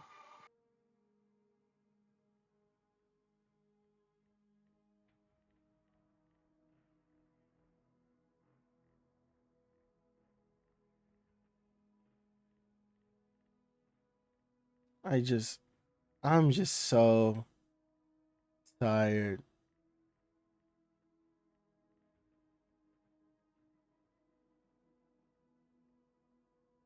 I don't even want to unpack this again. I have talked about this so many times. It's so tiring, guys. Like, it's actually tiring.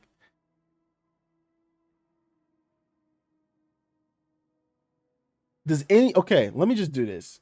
Does anybody in here think that Saitama has taken damage in the series? Has Saitama bled from any attack in this series? I think the answer will be a resounding no. Now I know what you're thinking. But the narrator is telling us that he took damage. The narrator himself is saying it. Bro, the narrator is a bunch of trolls. You want to know why? You want to know how I know that? Look. Oh my god. Did he make Saitama bleed here? Oh no. And then we go to the next chapter. Saitama's chilling. No blood is on him. Nothing. They troll us every time, guys. We get trolled and you guys fall for it. Carnage Kabuto. Where is it? Where's the Carnage Kabuto fight? Where are you? I know you're down here.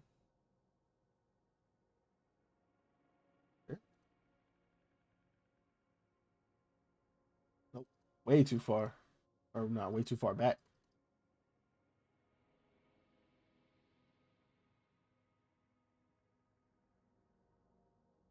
Oh, one more. No way. It can't be true. And another thing I never even really thought of. What if, you see how this text looks? Keep in mind how this text looks, guys. The same italicized manga sans ass print. When we go back here, same italicized sans ass print. Why do I bring that up? Have we ever taken into consideration that this could be what Boros is thinking? What is this just Boros' thought process? Because we do know he believes at this point that he has damaged Saitama. Same with Garo, same with Carnage Kabuto, same with every person that he's fought. They believe that they have damaged him to some degree. How do we know this isn't the same process? The font is a little different. No, it's not. Actually, the exact same. Which length is my point? I thought it was a little different. I was gonna say maybe I'm wrong, but no, it's the exact same font. So wait, right here, the narrator confirms Saitama took damage. This is bad. Oh no. This is the thinking font. So if we're gonna be funny about it, I can be funny about it too. And I can troll and say, this is just Boros' thoughts. This is Boros' thinking. Boros just thinks that he damaged Saitama. Which would be consistent with how Boros is acting throughout this process. We can go to the chapter right now. Like, keep going too far.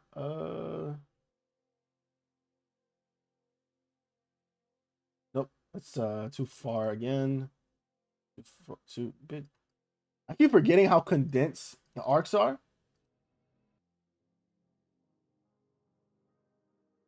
That one definitely connected. It's obvious who's gonna win. That's it. I win. I won the debate. Debate over. I have confirmed it. You guys saw it here first live. This is just Boros' thoughts.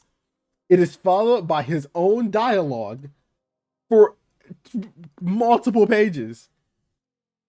And then Saitama is bored. Not a single scratch on him. Just shading and some steam.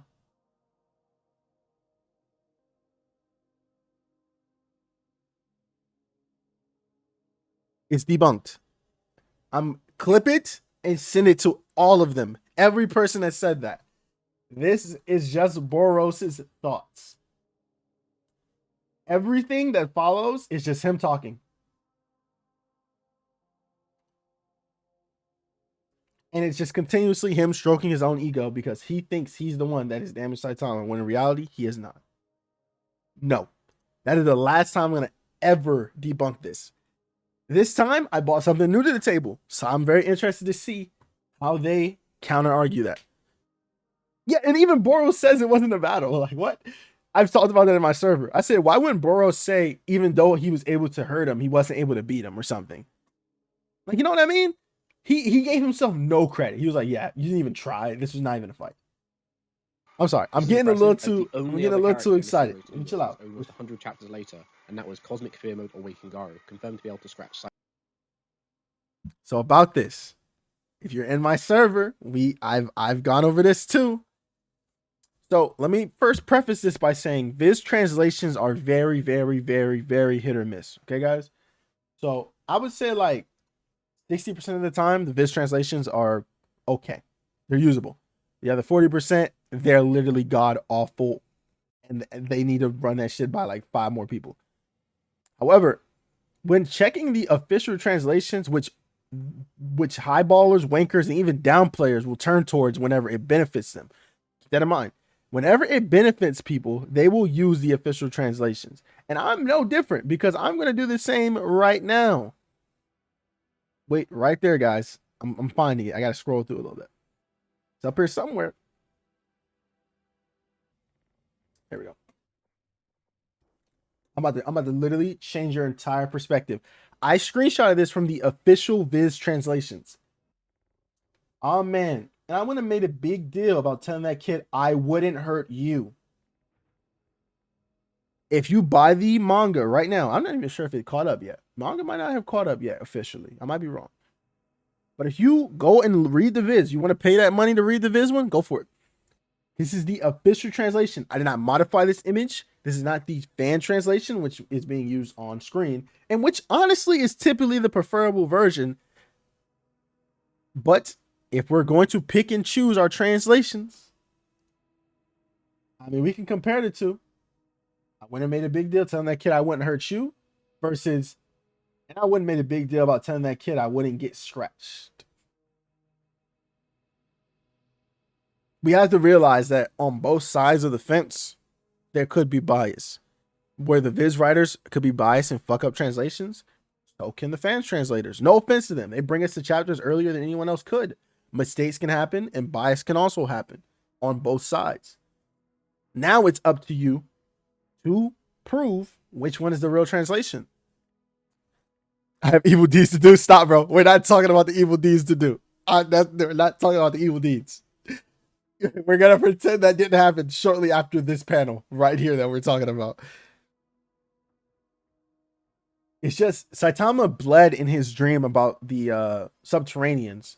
If his nose is bleeding here like everybody's trying to argue, he would be hype. He would be excited.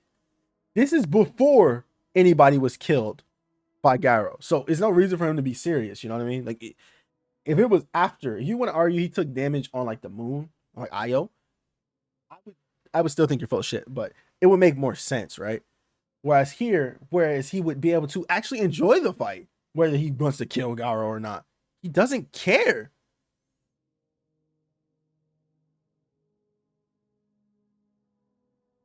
So I don't know. I just don't believe Saitama has taken damage. And then if you want to make the argument that it's just a scratch, okay, I want you guys to do something right now. We're going to do this, is like classroom type shit. All those people that just left school to come watch this live stream, we're going to go back to school for 1 second. I want you to roll down your sleeve if you're wearing a long sleeve. If you're not, don't. I want you to take 4 fingers and just scratch your arm. Normally, scratch your arm. In fact, you can scratch your arm with as much force as you want. More than likely, you're not going to break skin. What you'll have is those little ashy ass lines in your arm if you're tan skin like me. If not, your skin might be just a little red. Scratching doesn't always mean you've been damaged. You can scratch the surface of your skin right now and it won't mean anything. You can put as much force as you want, and more than likely, the worst you're going to do is just make your skin red. If you hurt yourself in the process, that's on you. I'm not liable for that. Chill out. You don't got to make the demonstration that serious. The point is, scratch has multiple connotations. The dust on Saitama, you could argue, is scratches. You can say all of this is scratches on him because it's a black and white drawing. So the same way I can scratch my skin and it appears as though I haven't hurt myself, how are you to tell that he's actually been damaged to that extent? Especially when we have 2 different translations here. I guess it just is up to you which one you want to believe. I put the original Japanese one through Chat GPT, and I can do that right now on stream to prove it, because I know, it's always going to be that side of the argument that doesn't believe it. So we can run it through Chat GPT right now.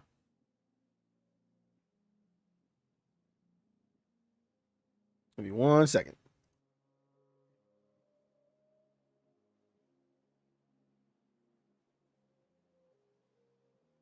Where the fuck did this picture download to? What the hell? It's in here.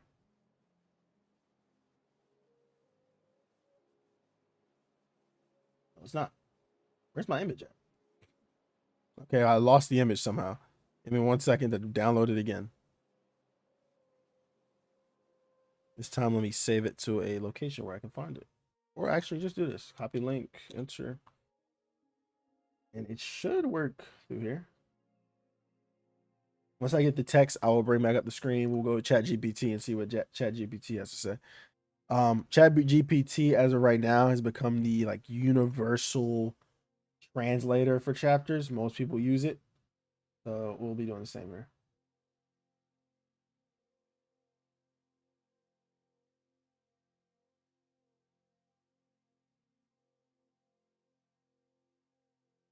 Text might be out of order. I hope so. Sometimes it does that.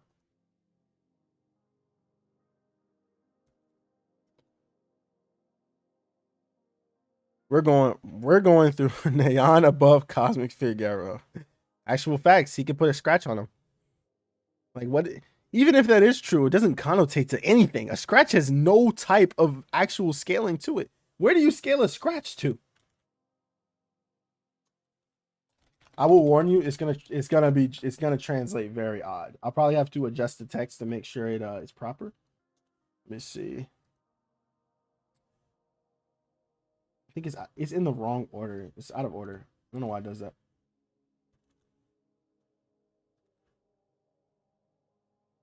I have to manually put it into the right order. I got y'all. This is the shit that I do to make sure my content is perfect.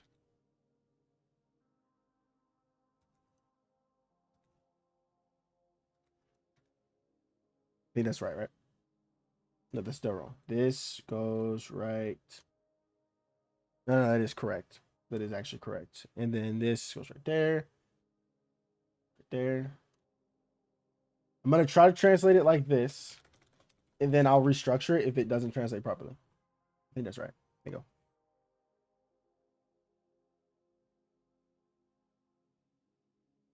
It kind of translates to gibberish.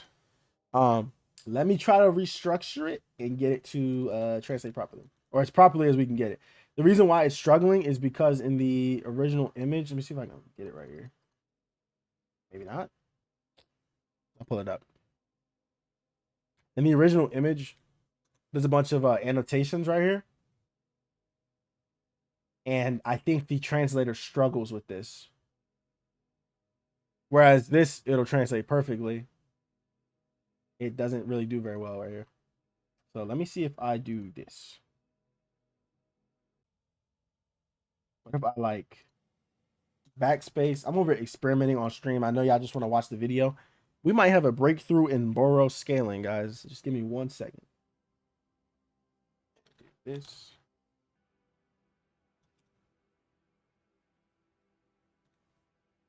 That might work better. If not, I'm going to remove the annotations entirely and we'll see what it says. I just want to see if we can confirm or deconfirm. It's like, if you're reading this, the closest connotation you can get has nothing to do with Saitama. It sounds like he's referring to somebody else, even in the fucked up ass translation.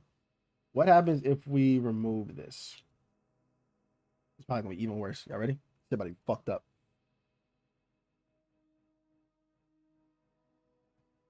Yeah, no matter how I translate this, even though, you know, it's a very rough translation, it never is in reference to himself. It's like it's, you know, even though I cut it. It's never saying even though I've been, or even though I was, you know what I mean? Even the rough translations don't point towards Saitama being the one that was damaged. So, I mean, I'm going to end it there with that. I am in the belief that Saitama has yet to be hurt. Saitama.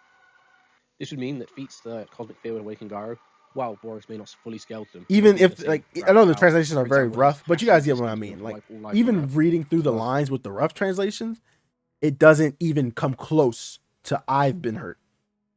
It just keeps referencing something else being hurt or having scars or scratches. It could still be wrong, but that plus the Viz thing is enough evidence for me to say that the Viz translation is probably more correct in that aspect. The fact that he should be able to one-shot any monster form Garo, which now he would have to prove that it's not. Garo. we can imagine that Wait, release wait, wait, wait, wait, wait, wait, wait. Go back. What are you talking about? to be able to scratch Saitama. This would mean that feats that Cosmic Fear would awaken Garo, while Boros may not fully scale to them, he would be in the same realm of power. For example, his passive existence being able to wipe all life on Earth, as well as the fact that he should be able to one-shot any monster form Garo, which includes a planet-level monster form Garo. Is he saying Boros can one shot? Okay, so let's talk about that. He hasn't even touched. He's still on release Boros, guys. So I want to. Can I do a poll? Do I have that ability? I think I can. We're gonna do a cool. We're gonna do something cool. We're gonna do a poll in chat. So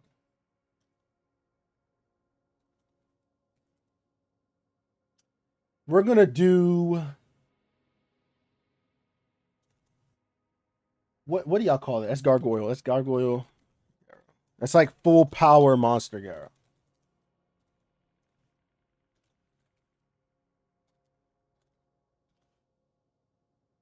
Be honest. Y'all don't have to agree with me.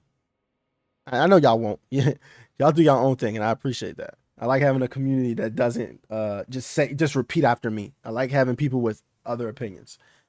Who do y'all think wins? Release the Boros or Gargoyle Garo?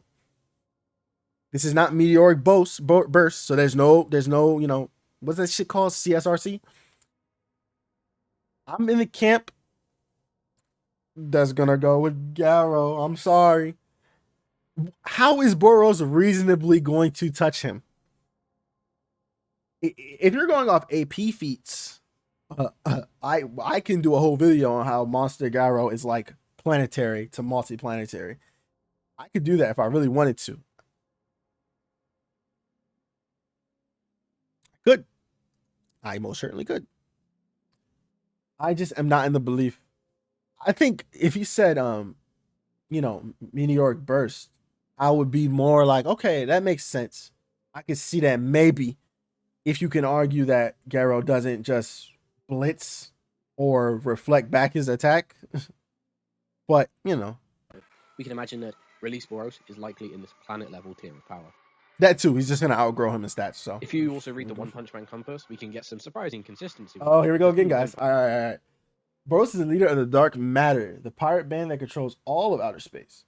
His species fought and won the battle for survival on his home world, a planet with the harshest environments, and they claim to possess the greatest regenerative powers. Who cares? Boros himself boasts abnormally superior physical attributes, even for his species, with the latent energy so powerful that he can blast away entire planets. That's fine. He comes to Earth searching for an opponent just as strong as he is. Okay. Punchman compass, it says that Boros' latent power, which should be referring to his release form, is able to blast away entire planets. So once again, we have release Boros at this planet level. You don't know that. You miss how suppress. Yeah, he said suppress Boros was like multi-continental to planetary. I think. I'm not sure about the planetary, but I know he said he was multi-continental or stronger, which is already super contentious with the One Punch Man power scaling fan base. Because some people think he's just a surface wiper, which would make him multi-planetary in his strongest form. So, I mean, like I said, I'm kind of trying to sit on the fence and just finish the video. But I'm just saying, most people are not going to agree with that. And I certainly don't agree with release Boros being multi-planetary. I'm sorry. Power. Narratively, if you want to go off of he's the dominator of the universe, if you want to go off just that narratively and just say it, just ignore feats for whatever reason, sure. Now, I know some people won't like the fact I mentioned the front cover of one of the manga saying that Saitama took damage. They'll probably say that in the official release, this wasn't there. It was removed. And this is true, it was removed. But in the original Japanese, it was there. It did say he took damage. Furthermore, in the very moments afterwards, when Boros is talking about Saitama and the things that just happened, he mentions how his attack actually connected this time.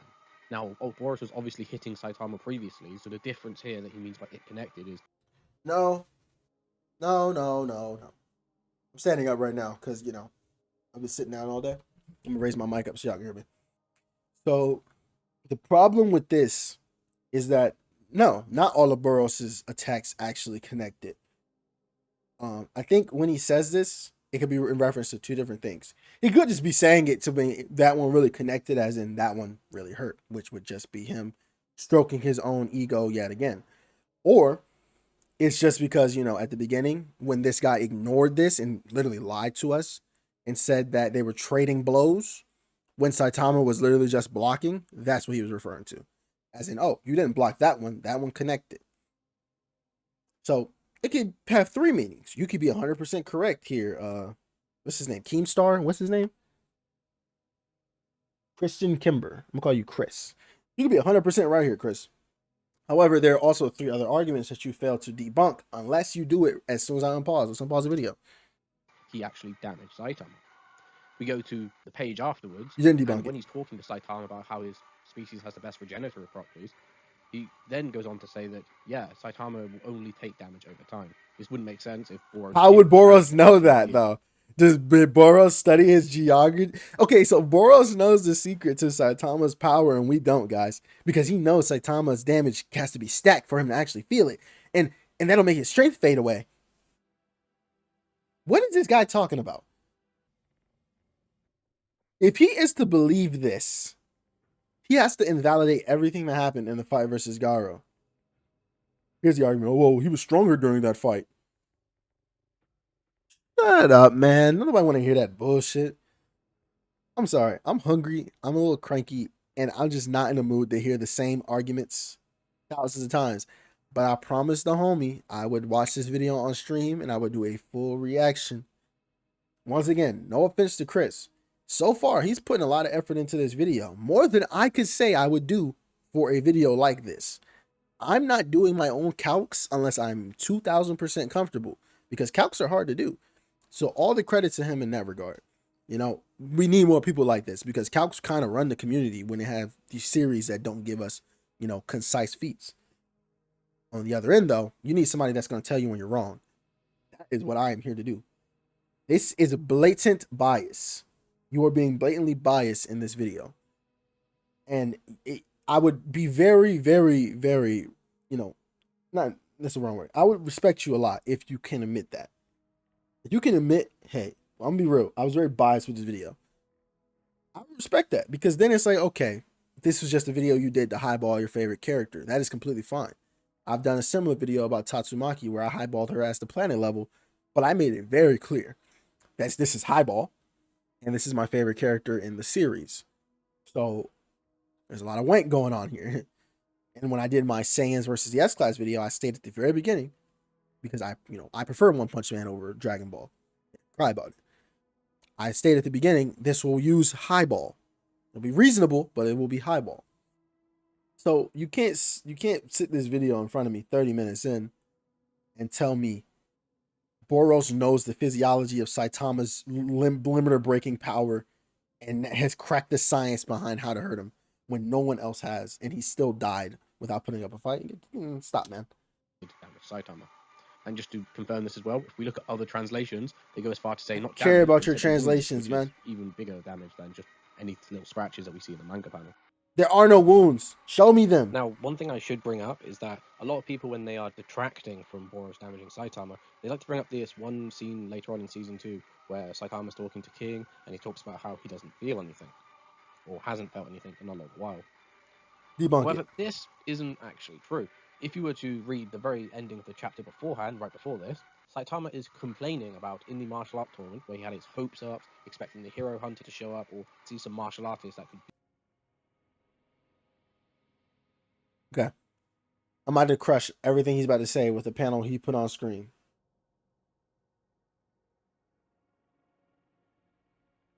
If Boros hurt Saitama, that means Saitama isn't the strongest, or rather, he is not at the peak of his strength.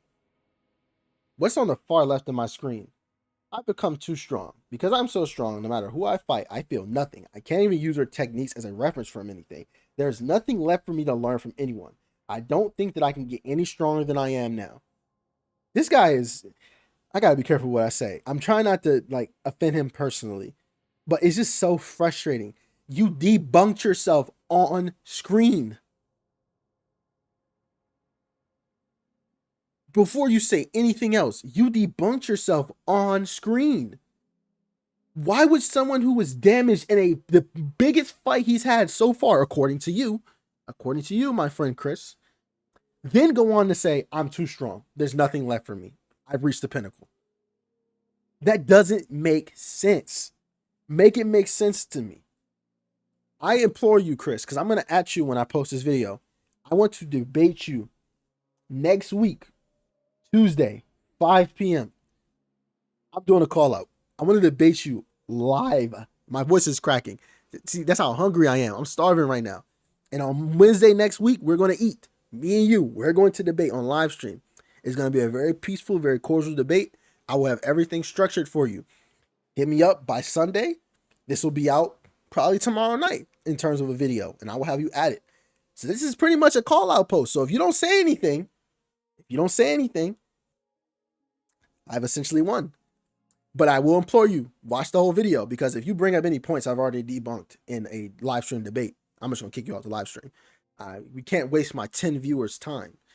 Like, the 10 people that come here to watch my streams, they're here for the interesting stuff. So I'm just going to say that right now for everybody in here. If y'all know this guy, if y'all have contacts with this guy, I'm going to post this video tomorrow after the stream. And I'm going to edit it down, make it more viewable. And I want to debate him. I want to debate him next week on Wednesday. Not Wednesday, Tuesday. Wednesday, I'm not going to be on.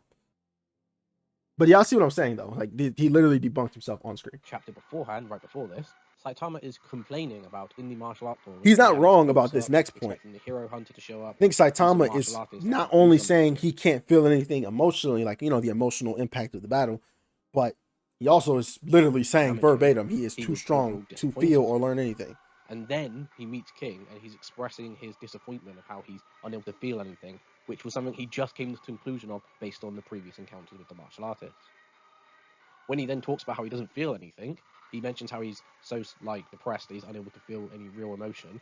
King then challenges him to a game, in which Saitama says, he won't feel anything. But then as soon as King mentions a handicap, Saitama clearly is proven wrong, as he starts getting emotional, he gets enraged. So clearly Saitama, if he lost in any aspect or was offered a handicap or was treated in a way in which he was weak, he would show some type of emotion, right? So if Boros scratched him, it was hurting his pride the same way King is here by saying, you're done. All I got to do is hit you a few times. Why would he be bored if any of that shit was considered true? Saitama is offended here because King is right. He gonna get that in cheeks clapped in a video game, and King only has to use 2 fingers. Meanwhile, versus Boros, Boros is in a full belief that he's able to clap Saitama because he has these physical advantages and this and that. Saitama would express the same level of emotion. I know this is a gag right here, but you can't show me these things and then they counter other arguments you've already made. Not actually talking about whether or not in the past he's ever taken damage against an opponent. Now, if you remember, previously we scaled the lifting strength of armored Boros based on him. Yeah, it was like 4 trillion tons. We did so. We got a lifting strength that was quite large. Never mind, it's more than that. 17.7 trillion tons. 4 trillion. But we just established that release Boros has a power multiplier of at least 200 times. If we use this, we can get an even higher lifting strength. Now it's 23.54 petatons. Yeah, man. Seems In real. conclusion, I would say that the attack potency of Boros would be as such at planet level. His speed would be 9.24 times the speed of light. And his lifting strength would be 23.54 petatons. Let him have it, y'all. Now, if you remember when we were talking about release Boros, we talked about how his power was a 200 times multiplier, but strictly for power. We did this because when we looked at statements about his latent power, it was referred to as a physical strength, not as a multiplier to all stats. However, with Meteorite Burst, it's actually stated directly that it increases both his speed and his power, beyond his physical limits. So not just that, but it tries to hype it up even bigger. That is the narrator talking to us. This is even confirmed in a One Punch Man compass, where his kinetic force is overpowering, and his speed of power is beyond the physical limits. Even goes an extra state to say that even Saitama is sort of clobbered. So now, if we go back to the Saitama is sort of clobbered. The argument's going to be, since I'm not debunking this, I don't have a debunk for it, but I've already debunked it. At the very beginning, we talked about guidebooks. I'm not doing that. This video, we're 30 minutes in. The live stream is an hour and 40 minutes. I got to get this video done. Each time, we just times all the stats by 200. His attack potency is Sort of increased clobbered from also Planetary. means nothing. Sort of. You sort of beat me up. Like, did I beat you up or not? How do I sort of beat you up? The 200 times multiplier, I don't even remember. See, that's the thing. I don't even remember at this point. He has fed us so many calcs and numbers that I have lost track. I don't know. I think he got it from, I don't know, dude. I don't know. I think it has something to do with his generals and Tatsumaki and his ship's strength. Something like that. And like, it was a lot, man. I don't know. I feel like he's making me feel like I'm stupid, but then I have to remember that this is all just a numbers game. The point is to make you feel stupid so that you don't try to debunk it. When I have the time, I will go and rewatch this video without, having to commentate over it, because that requires more brain power than actually watching anything. And if he decides he wants to debate me, if not, that's completely fine. But if he decides he wants to debate me, I'll be definitely ready for this type of stuff. Now up to large planet. His speed went from 9.24 times the speed of light to now 1,848.36 times What? the speed of light. His lifting strength went from 23.54 petatons to. But yeah, the numbers are arbitrary. 4.71 These numbers were exatons. never actually given in the series. Not to my knowledge. If Now, I'm this wrong, is all somebody the correct me. calculation I'm going to do with Meteorite Burst Boros. His feats either just scale to Saitama or some vague part of the ship and not indirect. All right, I think I'm trying to get through this video, but it's like I have to pause every 5 minutes because what he's saying is either incorrect, hyperbole, or bias based. Meteoric Boros scales to Saitama. Correct.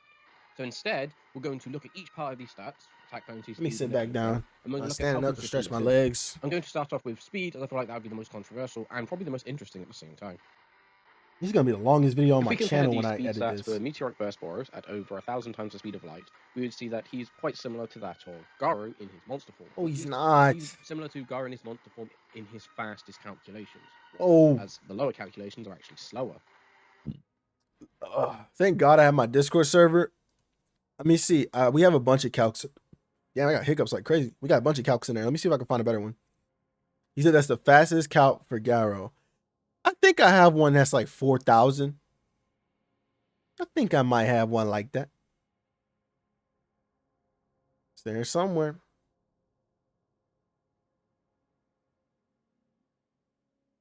I could also be wrong. No, I definitely have a Garo calculator somewhere.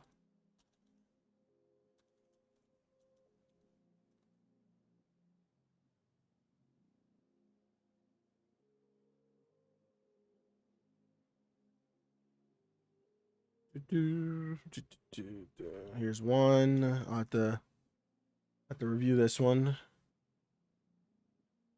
Also had a calc for the size of the ship, by the way. Forgot about that. Pull that up as well. Yeah. So he was actually relatively correct about that one.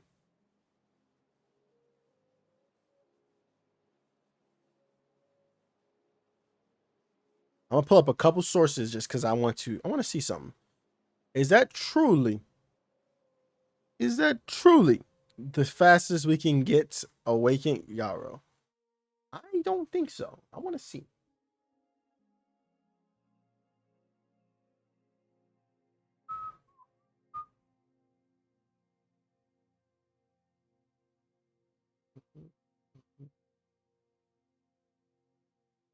Oh, this is Cosmic Fear though. We won't touch that. But if you guys want to look here, yeah, those are some Cosmic Fear Garo speed calcs there. If you want to look at the actual calcs themselves.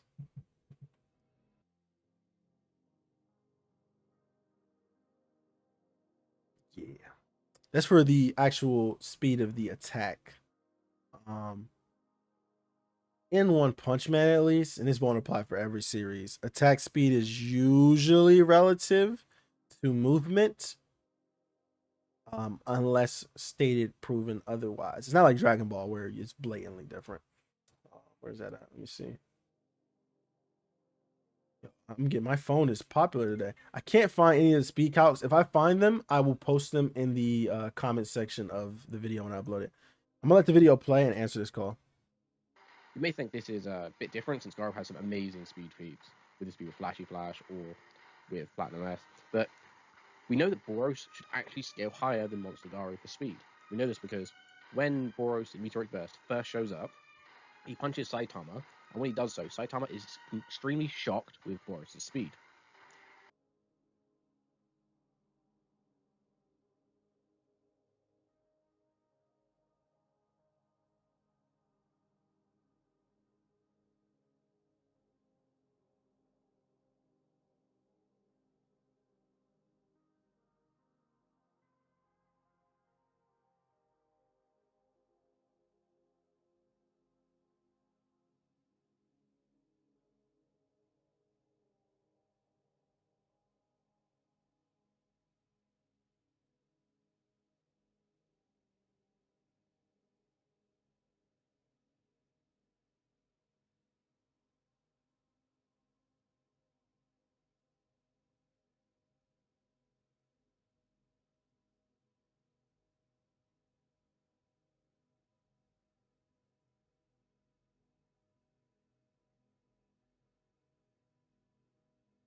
All right, I'm back, guys.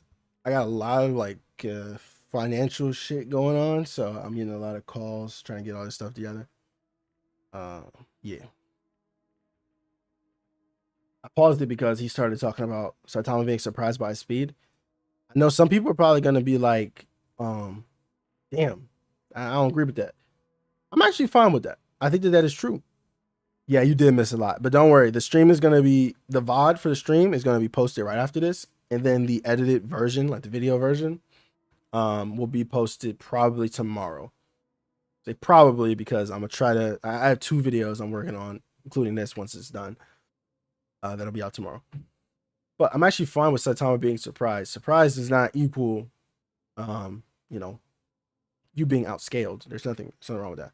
For example, when Saitama sneezed away Jupiter, Garo was surprised, but it's not because he's weaker than, a large planetary or arguably dwarf star level attack. It's just because it was unexpected, completely unexpected. Boros up until this point was slow as fuck. He was not 4,000 times faster than light, whatever this guy's saying, 2,000, whatever. I would say at best he was the speed of light. His kick being a little faster if you want to go that route. So I think Saitama being surprised here is actually fine.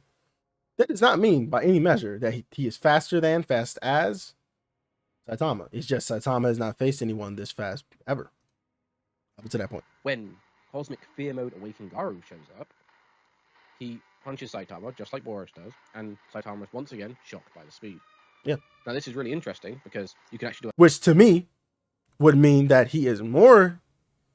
So, for example, if you're going off the logic I just listed here, he punches Saitama, and when he does so, Saitama is extremely shocked with Boros. if you're going off the logic I listed here, where I said, what the fuck did I say? I'm forgetting what I said, man. I'm losing my mind watching this video. Saitama up to this point did not seem one as fast as Boros. This speed would not be impressive a second time, probably. Can't confirm that. I don't know. I'm not Saitama. I don't know what his brain does, but probably wouldn't be impressive a second time. Extremely shocked. Yeah, I already know what he's about to do. I know he's about to do. You all know what he's about to do. He's gonna be like, well, his face here looks more shocked than versus Garo. Like, delete the video. I already know that's what he's gonna do, and you guys know it too. You guys know it too. Am I black? Yes, I am. I am one of the few black power scalers. I think there's like what, 4 of us? Let me stop. There's probably plenty, but there's probably like 3 or 4 that actually aren't on TikTok making biased content about Dragon Ball. And there's like a couple videos on my face on here. And if you're smart enough and want to dig around, you can find my old channel, which has a lot of videos of my face. 6, yeah, 6 is the homie. If I had to pick a content creator to make a video with, I would definitely make a video with 6, but I don't have that clout yet. I think 6 is very, very underrated. But outside of that, I mean, let me stop. Yeah, but for real though, outside of that, the power scaling community is carried by like a bunch of different types of people. Am I your friend? Okay, so to answer that question, am I your friend? Do you think Boros is stronger than Garo? If you say yeah, we not friends. I'm sorry. Like, stop. I mean, I'm not friends. I'm not anybody's friend in here. No offense to the people in here. There are some people in here right now that I am closer with. Like I play games with some of the people that watch my videos. I'm telling you, if you join the Discord, just pop in there. If y'all want to play games and stuff, I'm chilling all the time when I'm at home. But I'm just rarely ever at home. It depends on what mode Garo's in. Man, let's just say Cosmic Fear Garo versus Meteoric Burst Boros. You know, the one on screen right now. I think Saitama is 4D. Yeah. I want to get into that, and I could, but I think I have a Reddit thread where I explained why a long time ago. I would have to find it. Boros loses. All right, we're friends then. We're friends. As long as you understand. It's like that. That's not how I make my friends. If you disagree with me, we can still be friends. I'm just playing. But I call it a close fight. Not really. Not at all, honestly. So compare the two. So we have, and I'm going to use all the Wank. We have the dominator of the universe. We have the person that could turn the planet to ash, that could destroy stars and multiple planets, who went from planet to planet under the harshest conditions, killing and taking over multiple, I keep saying planets, damn. Versus human turned monster, perfected counteractive martial artist who can replicate every universal energy phenomenon in the universe, copy entire moveset statistics, modes, and power sets, as well as travel through time. They're both impressive, but you had me at copy entire stats, movesets, and power sets. If you are in the belief that Boros is stronger or close to Garo, what's stopping him from getting stronger? What's stopping him from copying Boros? The end. Fight's over. Garo is probably one of the cheapest anime characters that has come out of recent history. He is a Uno reverse card with your face on it. It's like, no, literally you. Like, not no you. No, I am literally you right now. Like, that is literally him. How do you beat that if you're not speed blitzing? Which he is not. It was his trump card, meaning that was probably the strongest move he had that he could use against Saitama. Also, he has a stamina. Come on, dude. He also has a stamina limit. Yeah, y'all gotta let me finish the video. Y'all shotgunning me with questions. When Cosmic Fear Mode awakens Let's talk about this. He punches Saitama just like Boros does, and Saitama is once again shocked by the speed. Now this is really interesting because you can actually do a side-by-side comparison of the two characters. I can travel through time just like Garo because I predicted this. I told y'all he would say this. You know what? I could argue he's more surprised. His eyebrows are higher up, and Garo is so fast, he doesn't even have the time to open his mouth to respond to the speed. Saitama here, the speed was so slow. Bro is casually looking at him. He was able to open his mouth in shock, and he was able to get a question mark out on top of that. He's so shocked here. Not only are the lines faster, I'm waking this out of proportion. We get 2 exclamation points. So he's double surprised, and his eyebrows are higher up. And it's so fast, he can't even open his mouth out of shockedness. So no, incorrect. You want to do some weird panel side-by-side analysis? Murata has a whole different art style now. Unironically, you guys want to, here, we can do more. We can do more side-by-sides. I want to show you guys a picture of Bang. Man, move, y'all. Trying to pull up a panel and y'all getting in the way. Move. Where is it? In fact, we can look at a picture of Metal Bat. All right, this is Metal Bat. This is Metal Bat back during chapter 33. He looks quite different. He looks kind of the same, but he looks different, right? Yeah, he's a little more stern looking, a little more serious. Let's go up here.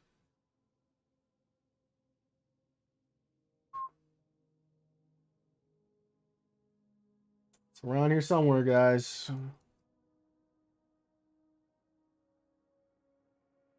Where's Metal Busy? Where is he? I don't want the panel where he's like super injured because obviously he's gonna look a little different. But I mean, even looking at this, the art style for Metal Bat is just way different. The facial tones and features are a lot softer because I guess he wanted to portray him a little more of a gentle giant type shit, right? I think Bang had the biggest change in art style, whereas he looked way older during the fight versus fucking what's it, Melzigard? Anything? Trying to find the panel. It was when he got knocked into the wall and came back. Move with these filler chapters. I don't care. He got his shit tossed. Pause. This is not the same Silver Fang we see in the fight versus Garo. So the art style it's not the same either. You can just look at these pictures. Thinner line work. Now, let's take this a step further. You see, Right, when we mentioned Armored Boros at the very start, we mentioned how Saitama could hit Boros so fast and blitz him by so much that he's not even drawn on the manga panel. Yeah, what else? Now, interestingly enough, Meteorite Burst Boros does this to Saitama. Not only is Saitama shocked, but when he then hits Saitama's face, we see a shockwave blast Saitama away and Saitama's no longer on the panel. Okay, You might be wondering, well, how far is this shockwave? Is it just a little bit we see here? The answer is no. We actually have a massive outside shot to see how far it is, and it is a large portion of the ship. Also, just to confirm that Saitama was in fact blitzed this entire shockwave, and not just at the start or something. After the shockwave is done and gone the full distance, Boros then travels the entire shockwave, and we find that Saitama is still reacting to the punch on his face. You can see closely if you zoom in. Now, before we do the punch on his face, you can see closely if you zoom in. And we find that Saitama is still reacting to the punch on his face. You can see closely if you zoom in. Reacting like what? He has his head tilted back. Is that what he means? Who cares? Now, Doesn't quantify to anything. We need to actually be careful. We're taking things way too out of proportion. Calc stacking is when you have multiple calculations. Who predicted it? 4N. 4N said it. He said this is just, he said this is random calc stacking or something like that. No feats, just calc stacking. And then he has the audacity. Yeah, he said Saitama got blitzed. Faster than he was blitzed by Garo, which neither of them blitzed, by the way. It's just, he just stood still. Saitama genuinely was just like, oh. And that's not to say that these speeds are not impressive. Even Saitama is impressed. When he's fighting Garo, he comments, he's like, hey, you're actually getting faster. That does not mean, oh, you're catching up with me. That's just like, oh, damn, okay. Usually y'all are some ass, but you are a monster who's actually decently fast. I think it was right around here. Next. Also, we're not even going to talk about how he was able to counter Saitama's punch. Here, Saitama level. He's Saitama level. Look, Saitama can't even hit him. Oh no, he's actually outscaled Saitama. Let me find the page.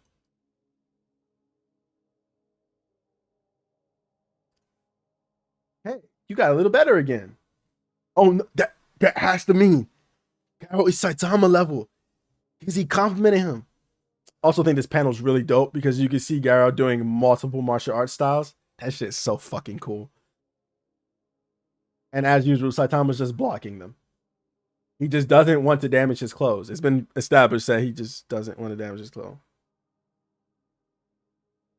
He just blows everything to the max. Yeah, I can tell. And like I said, that would be fine. But just say that. Like, just say I'm going to be doing a little bit of highball in this video. That would have literally... It's crazy how one sentence can change your entire perspective on something.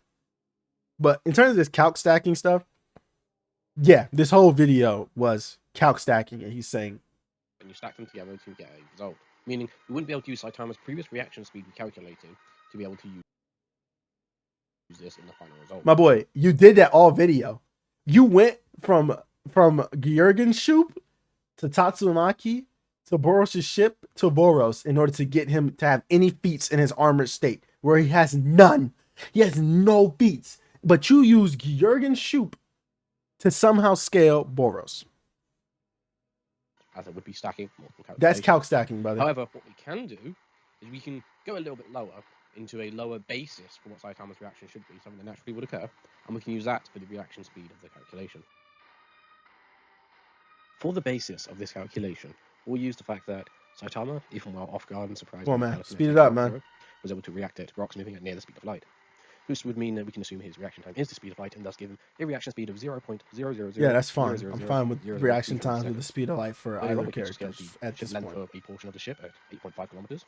We can then compare that to the entire attack distance, as Murata had simply cropped that image and put Boros' attack over it, to be 6,913.36 meters. Doing so, and using our assumptions we were making a second ago, we can say Boros is at least 6,913.35 times. And I will never agree with that. The speed of light. No, stop. With this, we can say the speed for Boros has a range from 1,800 times. That's what I'm saying. It's just, I feel like when we say that, it's just like, oh, well, you're just too stupid to get it. You know what I mean? Like, oh, this calc is just, I don't understand it. Well, you're just too dumb. And it's annoying because it's hard to debunk a calc when you have to go back 3 other calcs to figure out how we even got here. Like, that's just not even fair, bro. Like, you win by default because I don't even know what you're talking about anymore. You lost me. One of the best ways to show consistency for Meteorite versus Boros' attack potency is to compare him with that of Garo. Now we can compare him to that of Monster Garo, but a best comparison is made with Cosmic Fear Mode Awakening.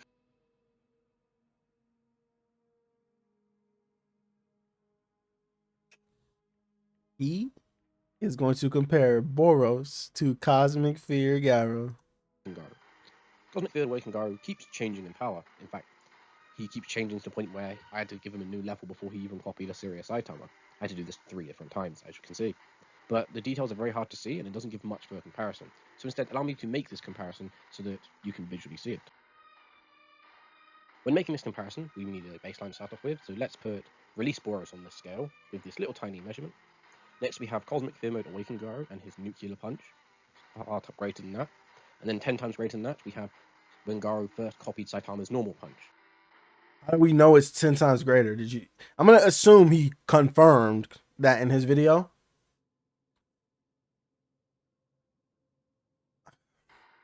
Moving up the scale. Oh, I know why. He said a long time ago that one-shotting requires you to be 10 times stronger than the person. That's where he got the 10 times multipliers that gave Boros to 200 times. Don't ask me where the 2 times came from. I forgot. So he's saying here the nuclear punch is 10 times weaker than a Saitama's normal punch. Because Saitama's normal punch will one-shot Garo. I get it. I just think it's kind of loose scaling. You're using versus battle wiki standards, so I guess several times higher than the Garo sure. that copied Saitama's normal punch. However, after this, we then get fear mode. However, after, and then 10 times greater than that, we have when Garo first copied Saitama's normal punch. Moving up the scale, what we get is Meteorite Burst Boros next. We see that he is several times higher than the Garo that copied Saitama. Okay, so this is wrong for thousands of reasons. This version of Boros got one-shotted by a normal punch. How is he 10 times stronger than that? Yeah, it's like, why is it 10 times? Like, why is it 10 times? He did some math between the power between like a bunch of characters who can one-shot. He did the math between the difference between different tiers. So for example, how much more joules does a city level opponent have to be than a town level one? It took that times difference, took the median of that, and is using that, or the mean and using that. And the average is 10 times stronger. So a town level person is usually 10 times stronger than, I don't know, building level person type shit. That's what he's using. Because by versus battle wiki standards, you have to be 10 times stronger than someone to one shot. Basically a tier above them. So if a large planetary person fights a multi-planetary person, they get one-shotted, I guess. Normal punch. However, after this, we then get the Gamma Ray Burst that Garo had. So we see that Boros is between these two versions of Cosmic Fear Mode away from Garo. Well, at least we agree on that. I was scared he was going to put him above the Gamma Ray Burst. That had me scared. I'll be real. However, I think that he should be even with this Garo at best if you want to wank Boros.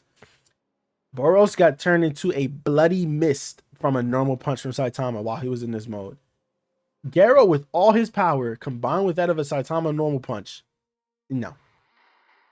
And then if you go back to the calculations mentioned earlier from the Garo video, you know that when Garo copied Saitama... So, Brizado, you're actually correct. Versus Battle Wiki says 7.5. This guy, because that wasn't enough for him, had to do that method I mentioned to get a higher number. Yeah, people do that shit. If it doesn't meet their argument, they will find something that makes a higher number. For example, when I was looking for that Garo speed calc that was above 4,000, we're all victims of this nonsense, which is why I'm not going to really hold it against them, but I'm just calling it out because I was asked to do so. He was already large planet, and he was still large planet when he had the Gamma Ray Burst. I'm fine with that. Boros being large planet, and between these two...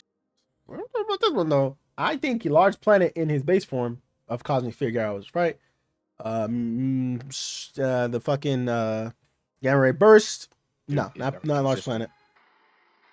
Whatever. Now, the scaling does actually rely on... This video's about Boros, not about Garo. However, as I'm about to show you, Boros can damage Saitama or not. What we can then say is, using that of the One Punch Man compass, we can see that the third form of Boros, Meteorite Burst, is able to sort of clubber Saitama. Yeah, I sort of beat your ass the other day, guy. Like, sort of. You're not even confident that you did. How am I supposed... You're the narrator. How am I supposed to believe you if you're not confident? I just sort of clobbered you. Like, first of all, who used the word clobbered? Was that a mistranslation? Clobbered. Like, piece cobbler is what I think of when I hear the word clobber. And we've already debunked guidebooks being used. Tatsumaki is universal in the guidebooks. At least on 3 different occasions, we can see Saitama take damage. What does this mean by take damage? Where? Rocks? Saitama's made out of stones? The stones are flying out of him? Important because it means that... Prove that he's taking damage here. There's no blood. There's no indication. There's no narration. There's no dialogue. Prove it. The suppressed normal Saitama was surpassed by Meteorite Burst Boros. It wasn't until he comes back from the moon that Saitama is shown even stronger.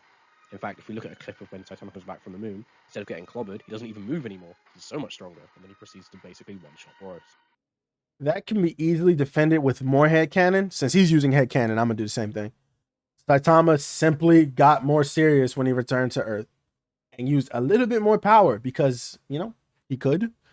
Or I could just argue Saitama was preparing to strike him because he was getting tired of this dumbass fight. And at this point, he thought he couldn't breathe in space. So he probably didn't want to get launched back in space. So he was like, okay, let me kill this guy before he throws me into orbit. Like, there's a bunch of different reasonings that are in character for Saitama.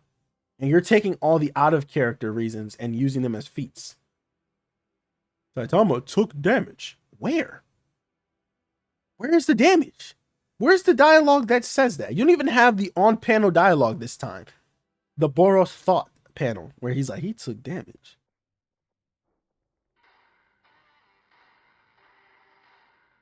Also, just to mention that Saitama in his normal mode has different levels of power. Yes. It's stated by Garo after copying Saitama and one-shotting him with the Gamma Ray Burst that he knows that Saitama wasn't going all out. However, much like Boros, who thought that Saitama's power is immeasurable, neither of them would be able to sense the power of serious Saitama. The reason being is serious Saitama is technically considered like a transformation type thing. If you look at the One Punch Man Hero Guidebook, we see that the uttering of serious, it allows Saitama to reach a new dimension of power, which really just means that he's much, much more powerful. But it's trying to explain that it's completely different than his normal state.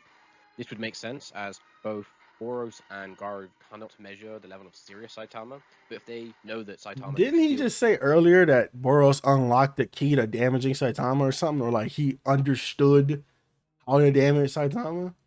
Holding back, or he's got more power in him. They're just referring to a higher level of normal Saitama. I could keep ranting on about different ways you could prove that Meteorite Burst Boros consistently is at a large planet level. However, instead I'm going to go more into that when I talk about the collapsing star roaring cannon later on. I forgot, we haven't even touched that yet. With that being said, consider this Boros' attack potency, speed, and lifting strength in his Meteorite Burst state. Now to move on to the collapsing star roaring cannon. Hey look, no offense.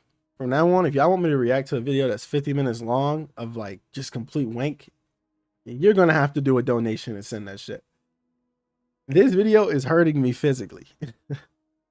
Like, I am not only in disagreement with like 97% of what he's saying, and I have to pause to argue it all because it bothers me that much. To be honest, I could just sit here and let the video play, and we could just be like, oh yeah, hey guys, what's he talking about? He's so stupid, right guys? We could do that.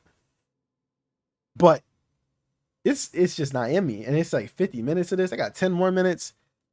I'm gonna jump around this video and we're gonna see what he's talking about. Come on, man. When talking about the collapsing star roaring cannon, we talk about how it was able to obliterate a star, For real. at least according to the One Punch Boros is relative to Garo. One Like, Punch Man shut up. Compass English edition literally says this, and in the Japanese, many people. So to those who were like, I never heard about the star level wank, it's right here. To counter Boros' ultimate collapsing star roaring cannon, which is forming up to the obliterate star, Saitama resorts to a serious punch. Up until now, he won battles with his hallmark one punch. Now he brings out one of his own killer moves to settle this heroic battle. Translation would correctly say that he is able to destroy a star. I should address the fact that some people believe the translation to be mistaken or incorrect. The reason being is, in Japanese, the word used for star on its own as well as the word used for planet is the same. However, this will not matter for this particular guide. Earlier on in the exact same guidebook, in fact on the same page, talks about how the latent energy of Boros could destroy planets. And if they could translate the difference between planets and star once, they can do it again. That's actually fair. Furthermore, I will in the accept actual that. English translation, you'll notice it uses the name collapsing star roaring cannon, where they have to translate the word star. And when they do so correctly. So why wouldn't they be able to translate it later? That's actually fair. And like I said, I have no problem with the star level wank. That's where it ends though. Therefore, and just because Boros is star level does not mean he's stronger than Saitama is also a point I would like to make. Boros can be fucking uni, but it wouldn't change how that fight went. That's the thing that people don't understand. He can be universal. He can be boundless. But in that fight, he stood no chance. It does not scale him to Saitama. It does not downscale Saitama. It upscales Saitama and makes him look weaker as a result. At least in the One Punch Man compass, Boros' collapsing star roaring cannon should be star level. Another thing people try and use to detract from this being star level is using one particular guide where they say that in this... You're saying it as if it hasn't been repeated thousands of times. It's been repeated in guidebooks, and it's been repeated in shows, manga, that it was Planetary. He's acting like, oh, well, there was this one instance that people try to use. Like, don't downplay it. These are big counter arguments that you are going to have to fight against. Scene where he used this guidebook earlier. Boros uses the collapsing star roaring cannon, it's only able to destroy the Earth. Or they might use the manga where Boros will say it's going to destroy the surface of the Earth. Or the anime. However, Or the both anime. these are very simple to explain. Where if you just look at something like Dragon Ball, for example, when Here we go, guys. He's gonna try to use this, and it doesn't even apply here. I knew it. I already know. Frieza fought Toppo, he said to Toppo that he could destroy an entire planet. Now, if I was to ask the question, do you think Dragon Ball Super, Full Power, Final Form Frieza is just planetary? The answer would be no. Okay, so here's the problem. If Frieza said this is enough power to wipe out the surface of the planet upon his first introduction, this is Boros' first introduction. He has no feats outside of this to counter this. You're using a guidebook. What you're using in your example here are feats. We've seen Frieza destroy entire planets. We've seen Frieza threaten multiple planets, and we've seen that Frieza scales above the likes of Prince Vegeta. Not Prince Vegeta, King Vegeta, who could wave away planets, arguably, in a filler. So, here, we can assume that Frieza is holding back. And also, it's a tournament of power, so he can't kill anyone. I almost called him you know what? Yeah, he can't kill anyone, you idiot. You know that. Stop ignoring context. It's annoying. Stop ignoring context. Here, we can excuse the fact that Frieza is clearly not only holding back, but we've seen him use more power. Okay? Let's compare that to Boros. We just met the guy. His greatest feat was kicking Saitama to the moon. That feat was then flipped on him by Saitama by a better feat of jumping back from the moon. So right now, at best, we have a multi-continental being. He then uses he already uses his full power at this point. He uses his collapsing star roaring cannon, and he says to us, this could wipe the surface of the planet. There are no counter feats to that in the series at all. Nor does he have a reason to be holding back. So no, he's not comparable to Frieza at all. Nice try though. I saw this argument coming, so I already had this counter argument in my head. Why would he hold back here? If he could destroy an entire star, use an entire star's worth of power. You have no reason to preserve the Earth. You have no reason to hold back against Saitama. You said this is your trump card. This is your final move, and after you use it, that's it. Why would he hold back here? Why would he have why would his output be stronger than that of what he's using? Is he going to argue, oh, well, in Dragon Ball, Kamehamehas are universal, but they don't destroy the planet when they're used? That's because they don't want to destroy the planet. Boros here has no reason not to. He's a bad guy. Frieza's not talking about his full power. He's talking about something he can do, an achievement. And this is what Boros is doing here. He's not saying my full power can destroy that of a planet. He's saying I'm going to destroy the planet. And that slight difference makes these statements irrelevant. He can destroy the planet, therefore he can destroy the planet. It does not detract from the star level statement. It does. Whatsoever. It does, because it counters it. You have 4 sources that are saying, no, he's not star level, my bad. And you're like, well, they said it once. That's like if I say, oh, it is currently 7 p.m. Oh, my bad, it's 7:30. Yeah, I meant to say 7:30. By the way, it's 7:30, not 7. And you're like, oh, no, you said 7, though. You already said that. It's too late. You can't take it back. Like, they've already countered it multiple times. You have more proof against it. However, even in the guide, where they say that Boros can only destroy a planet, we can actually use this. And also, in that guide that he's saying is incorrect, he just got done using things like height measurements and stuff to a T to get, like, AP and lifting scaling. So now the guide is correct, so it's wrong and then right. Okay. Guide, another way to show that the collapsing star roaring cannon is in fact star. I'm sorry. I'm not. I know I sound heated. I'm really not. It's just percentage of the serious. I'm really invested in this shit, man. When the serious punch and the raw cannon clash, what we see is a shockwave that narratively should represent the difference in power between each other.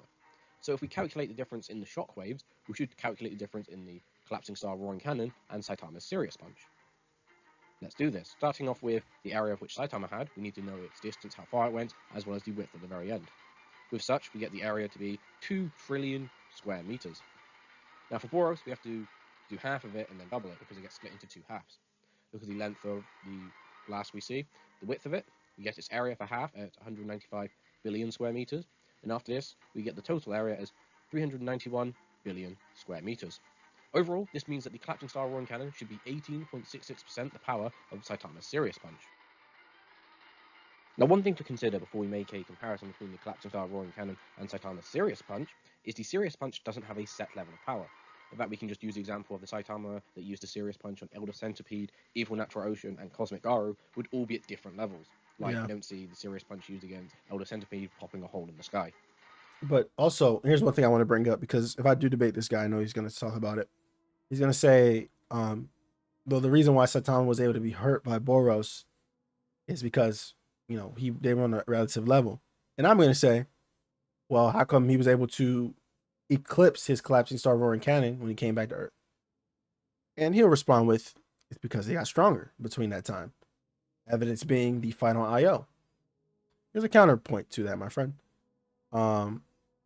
So the IO fight, we are specifically told that Saitama's growth exponentially increased in a way that it never has. Okay? Never has. He'll counter with, well, there's an audio book where Saitama is stated to train and grow every day. And my response will be, okay, prove that that growth is relative to the IO growth, because otherwise you have no numerical value for how strong Saitama got between that time. As such, you have no way of proving that he got strong enough to make any huge difference.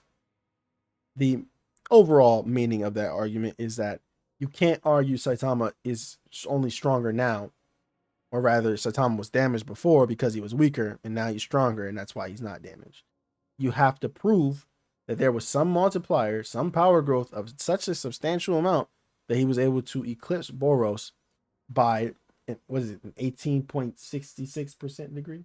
No, a 72.33% degree. Therefore, we need to actually define the level of a Serious Punch that Saitama would use when he hits Boros. How we do this is we simply use that guide, as mentioned a moment ago, talking about Saitama and how his serious form works.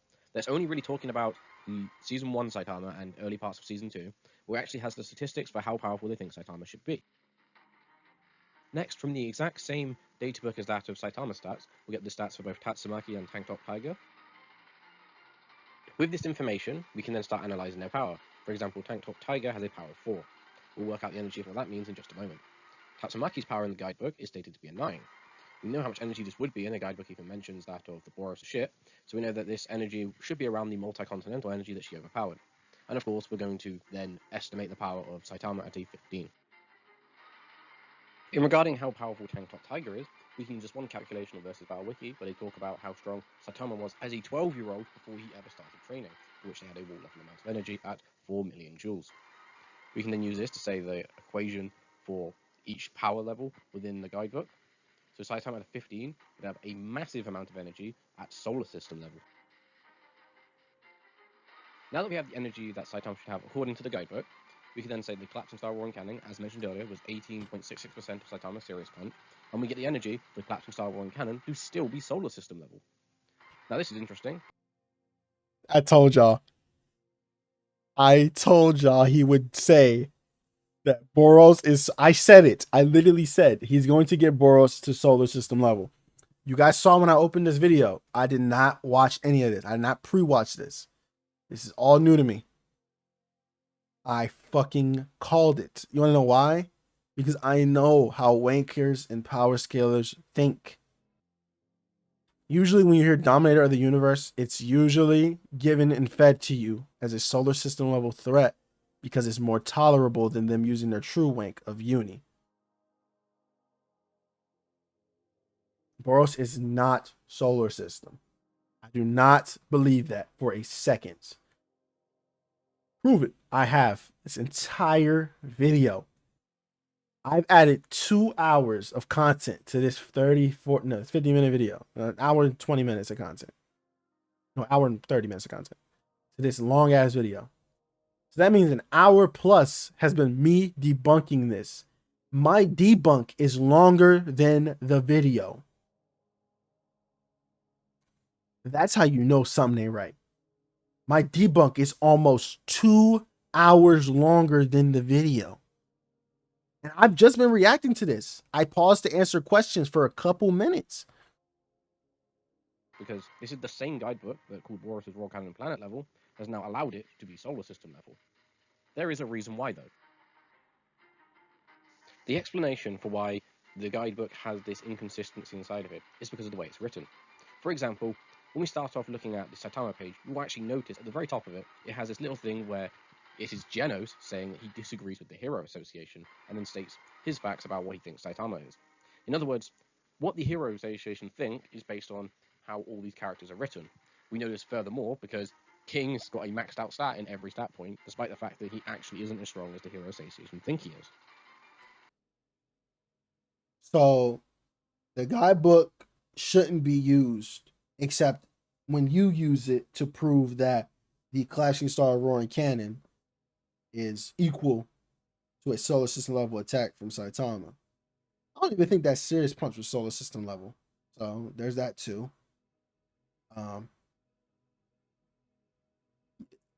My brain has 40 different counter arguments to this, so it's really hard for me to talk. So bro used the stats in the guidebooks that are made by the Hero Association, which he's saying we should not take serious. He just used that to prove his point. And now he's saying, well, we probably shouldn't take it seriously when it comes to the Earth level thing, though, because it doesn't go with my argument.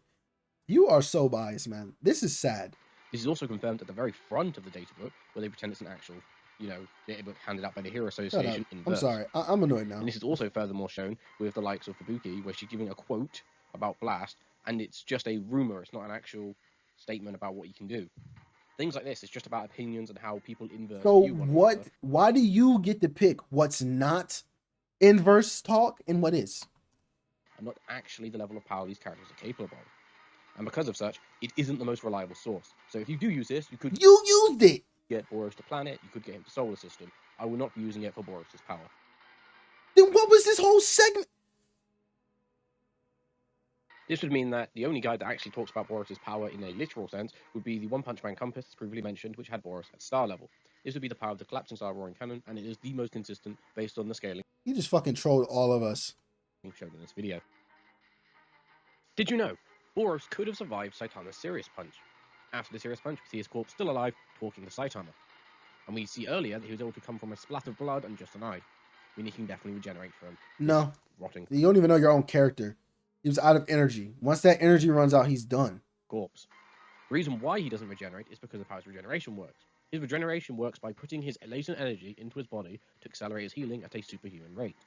However, if you know the collapsing star roaring cannon, he already put all his power into the blast. Yeah, so what are you talking about? He could have regenerated. No, he wouldn't have regenerated from shit. Is he trying to say that if he didn't use this, he would have had the energy to regen? Well, yeah, no shit. The reason why he couldn't regenerate is because he literally put all his energy in the blast and had none left to regenerate with.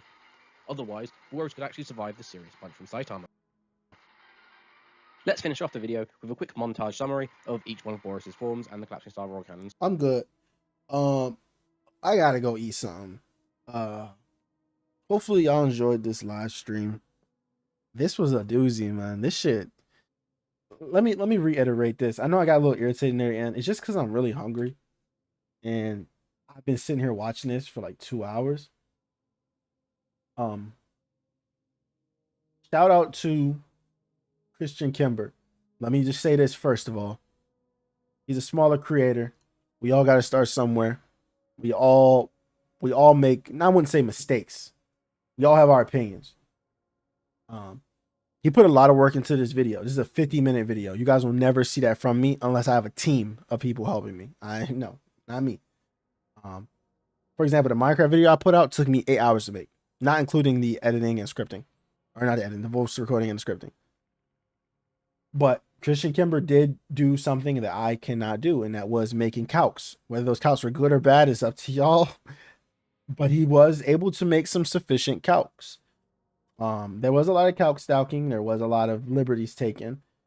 And I wish he would have just stated, maybe he did and I missed it, that this video was going to be highball and wank. But yeah, I mean, overall, it's a good video. I just disagree with it. Yeah. Yeah, and there's also that. But I'm gonna go ahead and end the stream here. Hopefully you guys have fun. He said finally it's over. I'm sorry that this was the whole stream. I just really don't have time. It's about to be 8 p.m. here, y'all, and I have not eaten at all today. I gotta go eat some. I gotta get some fuel in my body because tonight I have to get 2 videos done. so that you guys can have something to watch for the week. One is gonna not be a power scaling video. Y'all might not like it, but it's a topic I really wanted to cover, so that'll be coming out tomorrow. And then of course the edited version of this. Hopefully I'll have it out tomorrow. This is 2 hours long, so I'm gonna try, man. It shouldn't be too much. I just gotta cut out the parts where I have phone calls and cut out the parts where I went off on tangents with y'all in chat.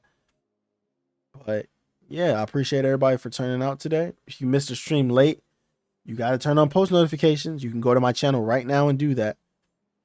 So y'all can be here for the next one. I react to whatever videos y'all send. The fuck?